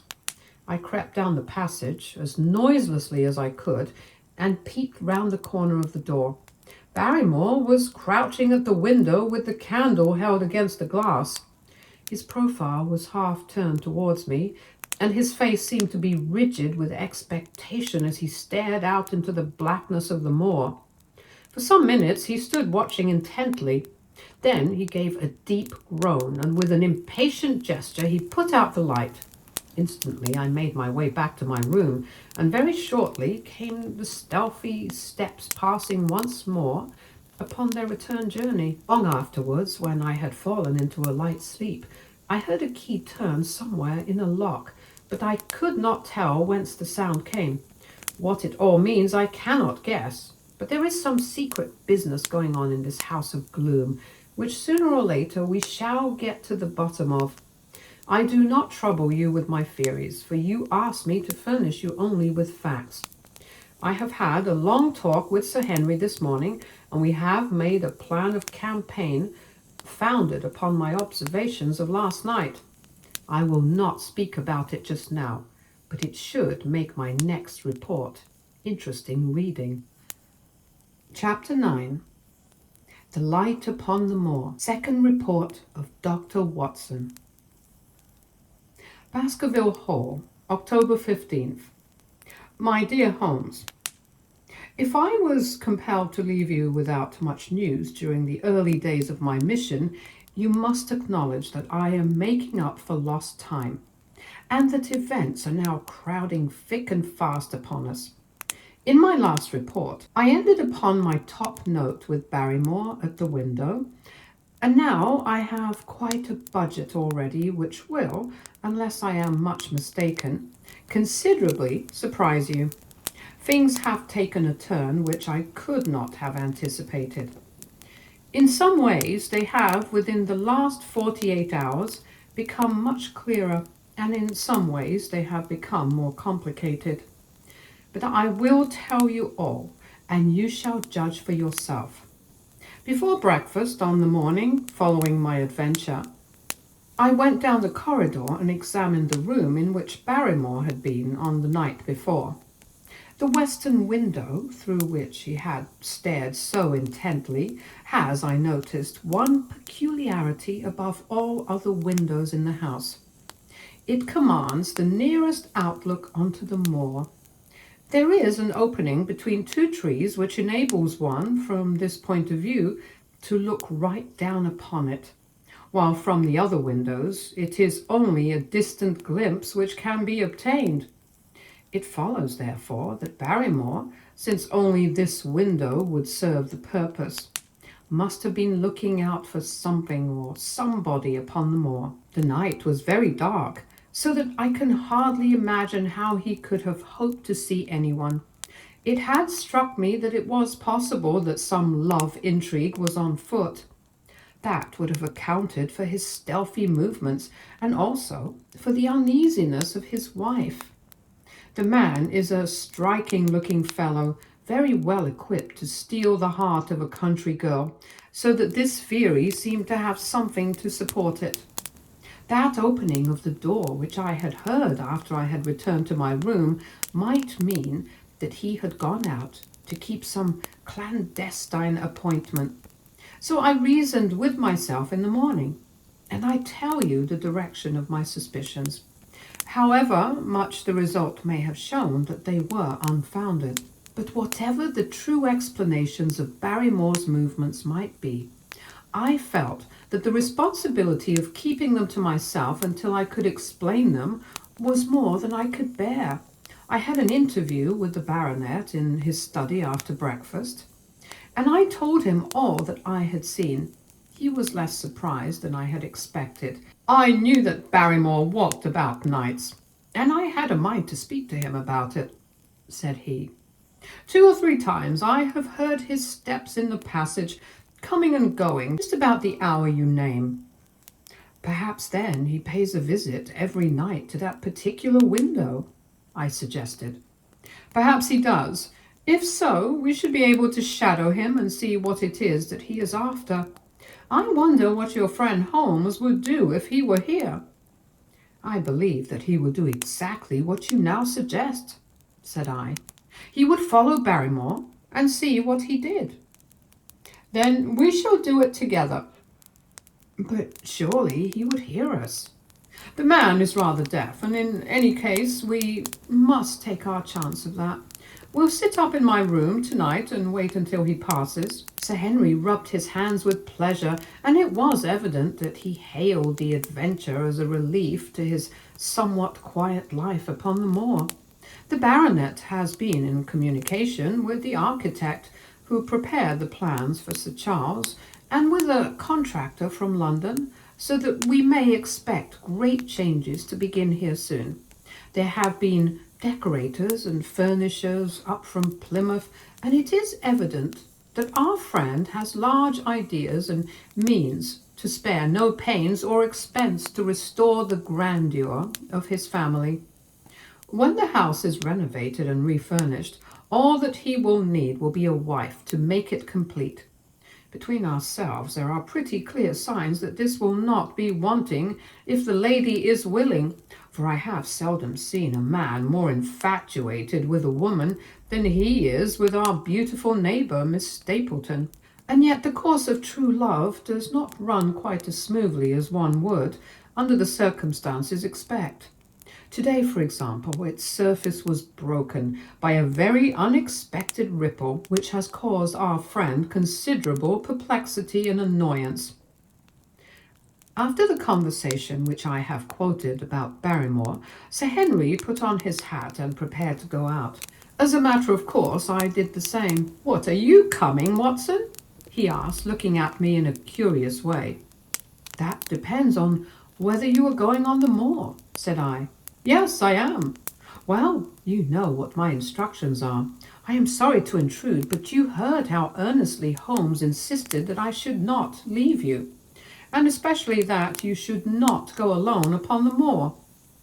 Sir Henry put his hand upon my shoulder with a pleasant smile. "My dear fellow," said he, "Holmes, with all his wisdom, did not foresee some things which have happened since I have been on the moor. You understand me? I am sure that you are the last man in the world who would wish to be a spoil-sport. I must go out alone." It put me in a most awkward position. I was at a loss what to say or what to do, and before I had made up my mind, he picked up his cane and was gone. But when I came to think the matter over, my conscience reproached me bitterly for having on any pretext allowed him to go out of my sight. I imagined what my feelings would be if I had to return to you and to confess that some misfortune had occurred through my disregard for your instructions. I assure you, my cheeks flushed at the very thought. It might not even now be too late to overtake him, so I set off at once in the direction of Merripit House. I hurried along the road at the top of my speed without seeing anything of Sir Henry, until I came to the point where the moor path branches off. There, fearing that perhaps I had come in the wrong direction after all, I mounted a hill from which I could command a view, the same hill which is cut into the dark quarry. Thence I saw him at once. He was on the moor path, about a quarter of a mile off, and a lady was by his side who could only be Miss Stapleton. It was clear that there was already an understanding between them, and that they had met by appointment. They were walking slowly along in deep conversation, and I saw her making quick little movements of her hands, as if she were very earnest in what she was saying, while he listened intently, and once or twice shook his head in strong dissent. I stood among the rocks watching them, very much puzzled as to what I should do next. To follow them and break into their intimate conversation seemed to be an outrage, and yet my clear duty was never for an instant to let him out of my sight. To act the spy upon a friend was a hateful task. Still, I could see no better course than to observe him from the hill, and to clear my conscience by confessing to him afterwards what I had done. It is true that if any sudden danger had threatened him, I was too far away to be of use. And yet, I am sure that you will agree with me that the position was very difficult, and that there was nothing more which I could do. Our friend Sir Henry and the lady had halted on the path, and was standing deeply absorbed in their conversation when I was suddenly aware that I was not the only witness of their interview. A wisp of green floating in the air caught my eye, and another glance showed me that it was carried on a stick by a man who was moving among the broken ground. It was Stapleton with his butterfly net. He was very much closer to the pair than I was, and he appeared to be moving in their direction. At this instant, Sir Henry suddenly drew Miss Stapleton to his side. His arm was round her, but it seemed to me that she was straining away from him with her face averted. He stooped, his head to hers, and she raised one hand as if in protest. Next moment I saw them spring apart and turn hurriedly round. Stapleton was the cause of the interruption. He was running wildly towards them, his absurd neck dangling behind him. He gesticulated and almost danced with excitement in front of the lovers. What the scene meant I could not imagine, but it seemed to me that Stapleton was abusing Sir Henry, who offered explanations, which became more angry as the other refused to accept them. The lady stood by in haughty silence. Finally, Stapleton turned upon his heel and beckoned in a peremptory way to his sister, who, after an irresolute glance at Sir Henry, walked off by the side of her brother. The naturalist's angry gestures showed that the lady was included in his displeasure. The baronet stood for a minute looking after them, and then he walked slowly back the way that he had come, his head hanging, the very picture of dejection. What all this meant I could not imagine, but I was deeply ashamed to have witnessed so intimate a scene without my friend's knowledge. I ran down the hill, therefore, and met the baronet at the bottom. His face was flushed with anger, and his brows were wrinkled, like one who was at his wits' ends what to do. "Hello, Watson. Where have you dropped from?" said he. "You don't mean to say that you came after me in spite of all?" I explained everything to him, how I had found it impossible to remain behind, how I had followed him, and how I had witnessed all that had occurred. For an instant, his eyes blazed at me, but my frankness disarmed his anger, and he broke at last into a rather rueful laugh. "You would have thought the middle of that prairie a fairly safe place for a man to be private," said he. "But by thunder, the whole countryside seems to have been out to see me do my wooing, and a mighty poor wooing at that. Where had you engaged a seat?" "I was on that hill." "Quite in the back row, eh? But her brother was well up to the front. Did you see him come out on us?" "Yes, I did." "Did he ever strike you as being crazy, this brother of hers?" "I can't say that he ever did." "I dare say not. I always thought him sane enough until today, but you can take it from me that either he or I ought to be in a straitjacket. What's the matter with me, anyhow? You've lived near me for some weeks, Watson. Tell me straight now. Is there anything that would prevent me from making a good husband to a woman that I loved?" "I should say not." "He can't object to my worldly position. So it must be myself that he has this down on. What has he against me? I never hurt man or woman in my life that I know of, and yet he would not so much as let me touch the tips of her fingers." "Did he say so?" "That and a deal more. I tell you, Watson, I've only known her these past few weeks, but from the first I just felt that she was made for me, and she too. She was happy when she was with me, and that I'll swear. There's a light in a woman's eyes that speaks louder than words. But he has never let us get together, and it was only today for the first time that I saw a chance of having a few words with her alone. She was glad to meet me, But when she did, it was not love that she would talk about, and she wouldn't have let me talk about it either if she could have stopped it. She kept coming back to it, that this was a place of danger, and that she would never be happy until I had left it. I told her that since I had seen her, I was in no hurry to leave it, and that if she really wanted me to go, the only way to work it was for her to arrange to go with me. With that, I offered in as many words to marry her. But before she could answer, down came this brother of hers, running at us with a face on him like a madman. He was just white with rage, and those light eyes of his were blazing with fury. What was I doing with the lady? How dare I offer her attentions which were distasteful to her? Did I think that because I was a baronet I could do what I liked? If he had not been her brother, I should have known better how to answer him. As it was, I told him that my feelings towards his sister were as such as I was not ashamed of, and that I hoped that she might honor me by becoming my wife.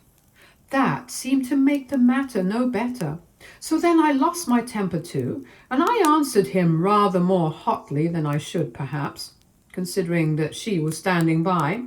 So it ended by his going off with her, as you saw, and here I am, as badly puzzled a man as any in this county. Just tell me what it all means, Watson, and I'll owe you more than ever I can hope to pay. I tried one or two explanations, but indeed I was completely puzzled myself.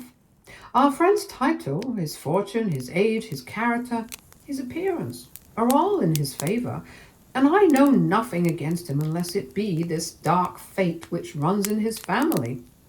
That his advances should be rejected so brusquely without any reference to the lady's own wishes, and that the lady should accept the situation without protest, is very amazing. However, our conjectures were set at rest by a visit from Stapleton himself that very afternoon. He had come to offer apologies for his rudeness of the morning, and after a long private interview with Sir Henry in his study, the upshot of their conversation was that the breach is quite healed, and that we are to dine at Merripit House next Friday as a sign of it. I don't say now that he isn't a crazy man, said Sir Henry. I can't forget the look in his eyes when he ran at me this morning, but I must allow that no man could make a more handsome apology than he has done. Did he give any explanation of his conduct? His sister is everything in his life, he says. That is natural enough, and I am glad that he should understand her value. They have always been together, and according to his account, he has been a very lonely man with only her as a companion, so that the thought of losing her was really terrible to him.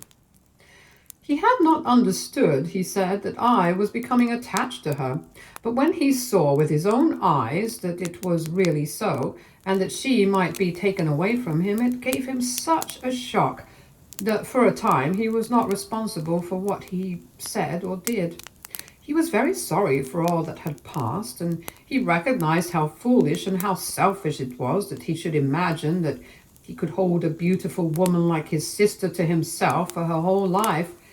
If she had to leave him, he had rather it was to a neighbor like myself than to anyone else. But in any case, it was a blow to him, and it would take him some time before he could prepare himself to meet it.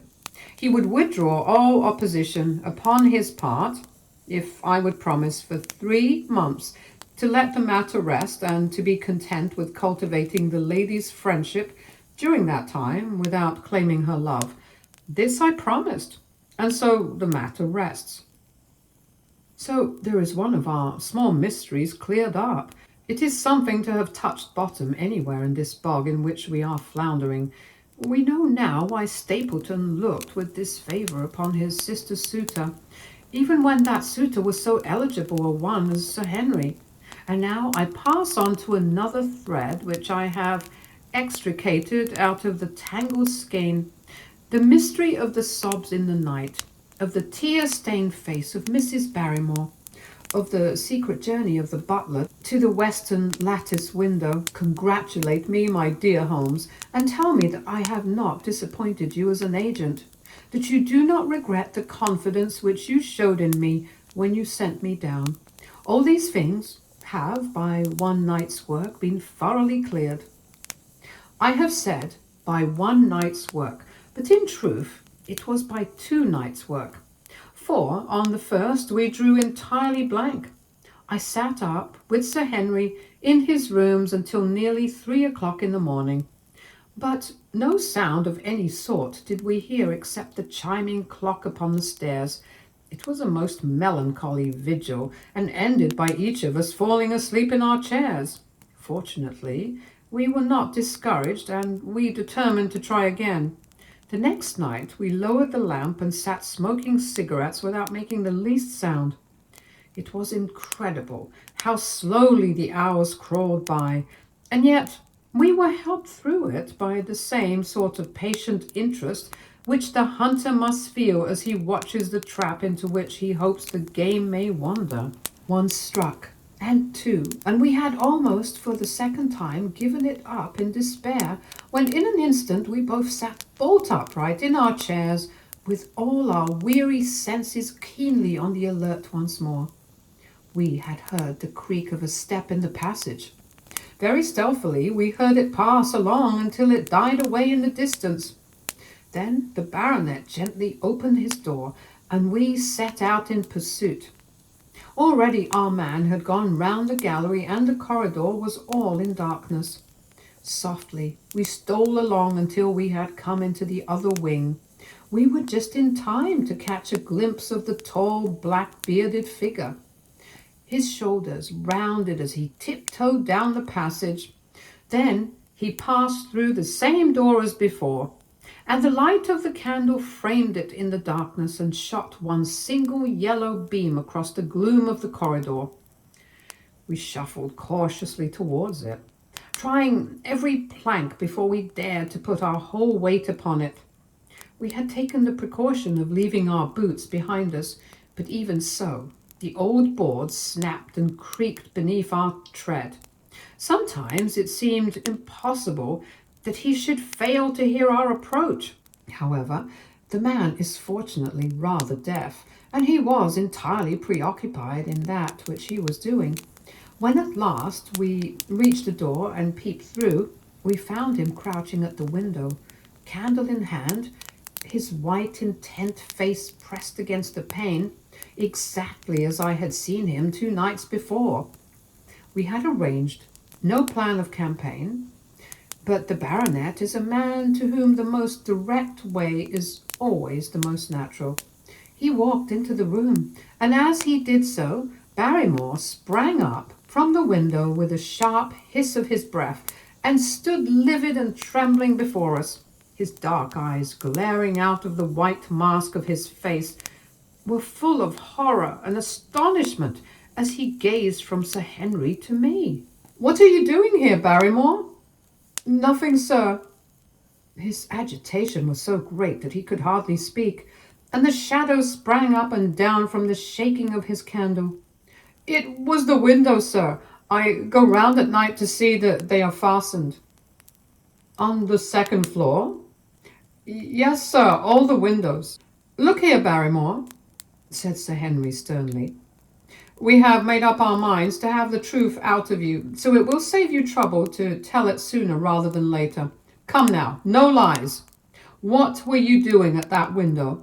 The fellow looked at us in a helpless way, and he wrung his hands together like one who was in the last extremity of doubt and misery. "I was doing no harm, sir. I was holding a candle to the window." "And why were you holding a candle to the window?" "Don't ask me, Sir Henry. Don't ask me. I give you my word, sir, that it is not my secret, and that I cannot tell it. If it concerned no one but myself, I would not try to keep it from you."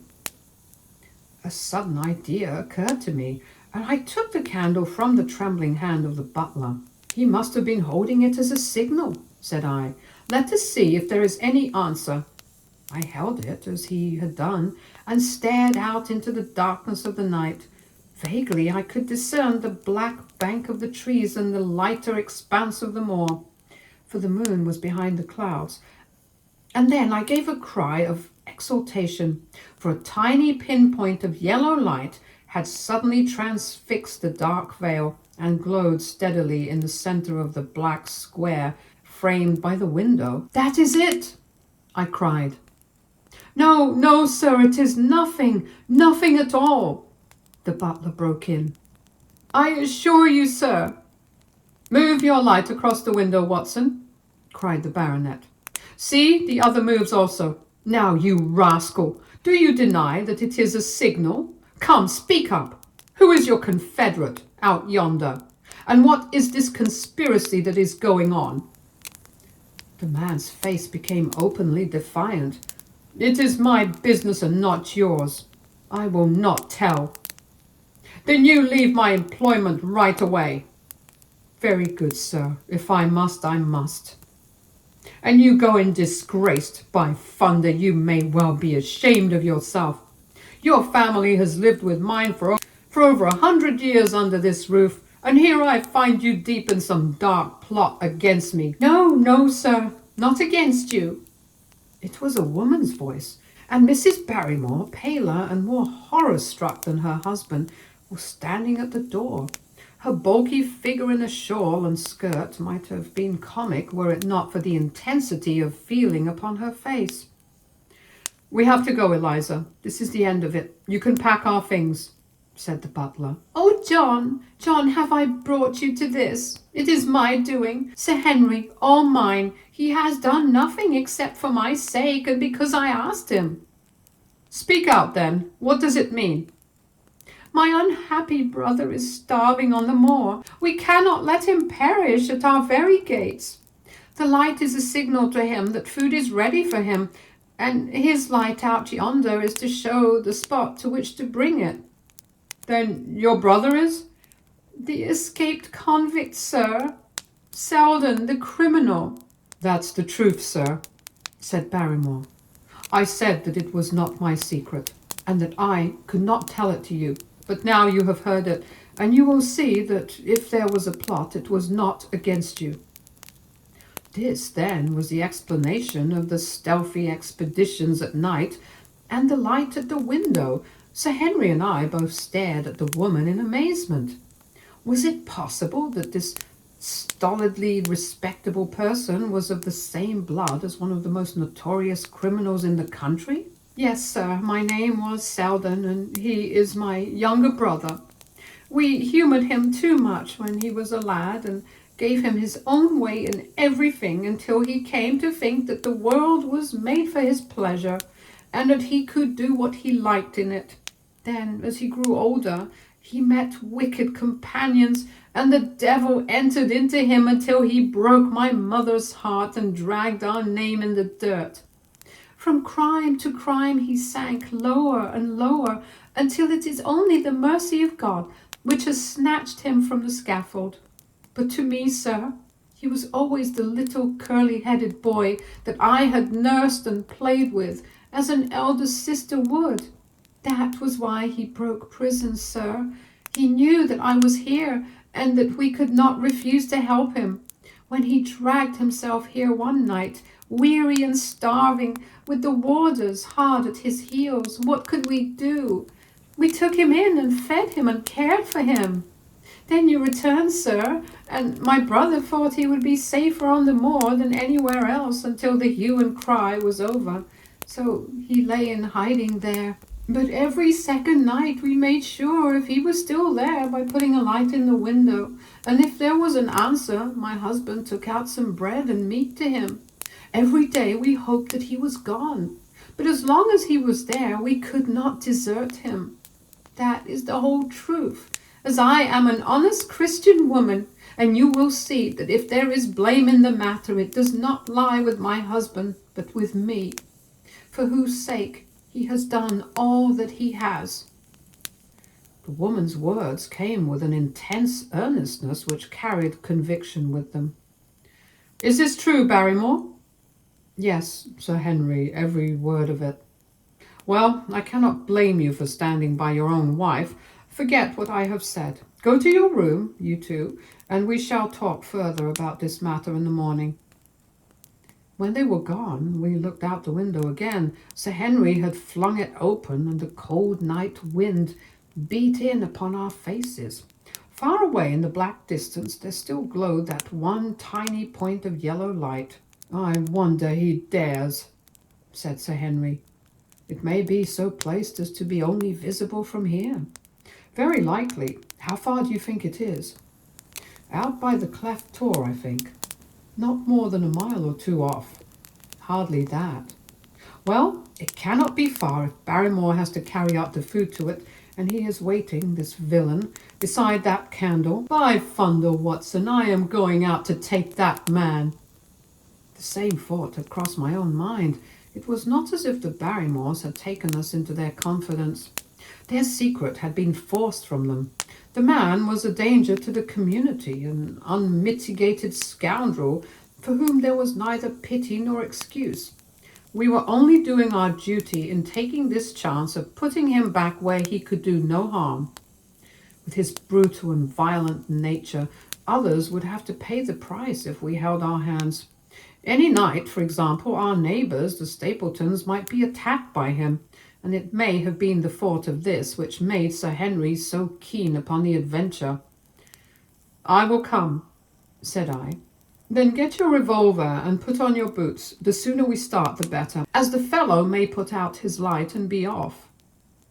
In 5 minutes we were outside the door, staring upon our expedition. We hurried through the dark shrubbery, amid the dull moaning of the autumn wind and the rustle of the falling leaves. The night air was heavy with the smell of damp and decay. Now and again the moon peeped out for an instant, but clouds were driving over the face of the sky, and just as we came out on the moor, a thin rain began to fall. The light still burned steadily in front. "Are you armed?" I asked. "I have a hunting crop." "We must close in on him rapidly, for he is said to be a desperate fellow. We shall take him by surprise and have him at our mercy before he can resist." "I say, Watson," said the baronet, "what would Holmes say to this? How about that hour of darkness in which the power of evil is exalted?" As if in answer to his words, there rose suddenly out of the vast gloom of the moor that strange cry which I had already heard upon the borders of the great Grimpen Mire. It came with the wind through the silence of the night, a long, deep mutter, then a rising howl, and then the sad moan in which it died away. Again and again it sounded, the whole air throbbing with it, strident, wild, and menacing. The baronet caught my sleeve, and his face glimmered white through the darkness. "My God, what's that, Watson?" "I don't know. It's a sound they have on the moor. I heard it once before." It died away, and an absolute silence closed in upon us. We stood straining our ears, but nothing came. "Watson," said the baronet, "it was the cry of a hound." My blood ran cold in my veins, but there was a break in his voice which told of the sudden horror which had seized him. "What do they call this sound?" he asked. "Who?" "The folk in the countryside." "Oh, they are ignorant people. Why should you mind what they call it?" "Tell me, Watson, what do they say of it?" I hesitated, but could not escape the question. "They say it is the cry of the Hound of the Baskervilles." He groaned and was silent for a few moments. "A hound it was," he said at last, "but it seemed to come from miles away, over yonder, I think." It was hard to say whence it came. "It rose and fell with the wind. Isn't that the direction of the great Grimpen Mire?" "Yes, it is." "Well, it was up there. Come now, Watson, didn't you think yourself that it was the cry of a hound? I am not a child. You need not fear to speak the truth." "Stapleton was with me when I heard at last. He said that it might be the calling of a strange bird." No, no, it was a hound. My God, can there be some truth in all these stories? Is it possible that I am really in danger from so dark a cause? You don't believe it, do you, Watson?" "No, no. And yet it was one thing to laugh about it in London, and it is another to stand out here in the darkness of the moor and to hear such a cry as that. And my uncle! There was the footprint of the hound beside him as he lay. It all fits together. I don't think that I am a coward, Watson, but that sound seemed to freeze my very blood. Feel my hand. It was as cold as a block of marble. You'll be all right tomorrow. I don't think I'll get that cry out of my head. What do you advise that we do now? Shall we turn back? No, by thunder. We have come out to get our man, and we will do it. We after the convict, and a hellhound as likely as not after us. Come on, we'll see it through if all the fiends of the pit were loose upon the moor. We stumbled slowly along in the darkness, in the black loom of the craggy hills around us, and the yellow speck of light burning steadily in front. There is nothing so deceptive as the distance of a light upon a pitch-dark night, and sometimes the glimmer seemed to be far away upon the horizon, and sometimes it might have been within a few yards of us. But at last we could see whence it came, and then we knew that we were indeed very close. A guttering candle was stuck in a crevice of the rocks, which flanked it on each side so as to keep the wind from it, and also to prevent it from being visible, save in the direction of Baskerville Hall. A boulder of granite concealed our approach, and crouching behind it we gazed over it at the signal light. It was strange to see this single candle burning there in the middle of the moor, with no sign of life near it, just a one straight yellow flame, and the gleam of the rock on each side of it. What shall we do now? Whispered Sir Henry. Wait here. He must be near his light. Let us see if we can get a glimpse of him. The words were hardly out of my mouth when we both saw him. Over the rocks, in the crevice of which the candle burned, there was thrust out an evil yellow face, a terrible animal face, all seamed and scored with vile passions, foul with mire, with a bristling beard and hung with matted hair. It might well have belonged to one of those old savages who dwelt in the burrows on the hillsides. The light beneath him was reflected in his small, cunning eyes, which peered fiercely to right and left through the darkness like a crafty and savage animal who has heard the steps of the hunters. Something had evidently aroused his suspicions. It may have been that Barrymore had some private signal which we had neglected to give, or the fellow may have had some other reason for thinking that all was not well, but I could read his fears upon his wicked face. Any instant he might dash out the light and vanish in the darkness. I sprang forward, therefore, and Sir Henry did the same. At the same moment the convict screamed out a curse at us and hurled a rock which splintered up against the boulder which had sheltered us. I caught one glimpse of his short, squat, strongly built figure as he sprang to his feet and turned to run. At the same moment, by a lucky chance, the moon broke through the clouds. We rushed over the brow of the hill, and there was our man running with great speed down the other side, springing over the stones in his way with the activity of a mountain goat. A lucky long shot of my revolver might have crippled him, but I had brought it only to defend myself if attacked, and not to shoot an unarmed man who was running away. We were both swift runners and in fairly good training, but we soon found that we had no chance of overtaking him. We saw him for a long time in the moonlight until he was only a small speck moving swiftly among the boulders upon the side of a distant hill. We ran and ran until we were completely blown, but the space between us grew ever wider. Finally, we stopped and sat panting on two rocks while we watched him disappearing in the distance. As it was at this moment that there occurred a most strange and unexpected thing. We had risen from our rocks and were turning to go home, having abandoned the hopeless chase. The moon was low upon the right, and the jagged pinnacle of a granite tor stood up against the lower curve of its silver disk. There, outlined, as black as an ebony statue on that shining background, I saw the figure of a man upon the tor. Do not think that it was a delusion, Holmes. I assure you that I have never in my life seen anything more clearly. As far as I could judge, the figure was that of a tall, thin man. He stood with his legs a little separated, his arms folded, his head bowed as if he were brooding over that enormous wilderness of peat and granite which lay before him. He might have been the very spirit of that terrible place. It was not a convict. This man was far from the place where the latter had disappeared. Besides, he was a much taller man. With a cry of surprise, I pointed him out to the baronet, but in the instant during which I had turned to grasp his arm, the man was gone. There was the sharp pinnacle of granite still cutting the lower edge of the moon, but its peak bore no trace of that silent and motionless figure. I wished to go in that direction and to search the tor, but it was some distance away.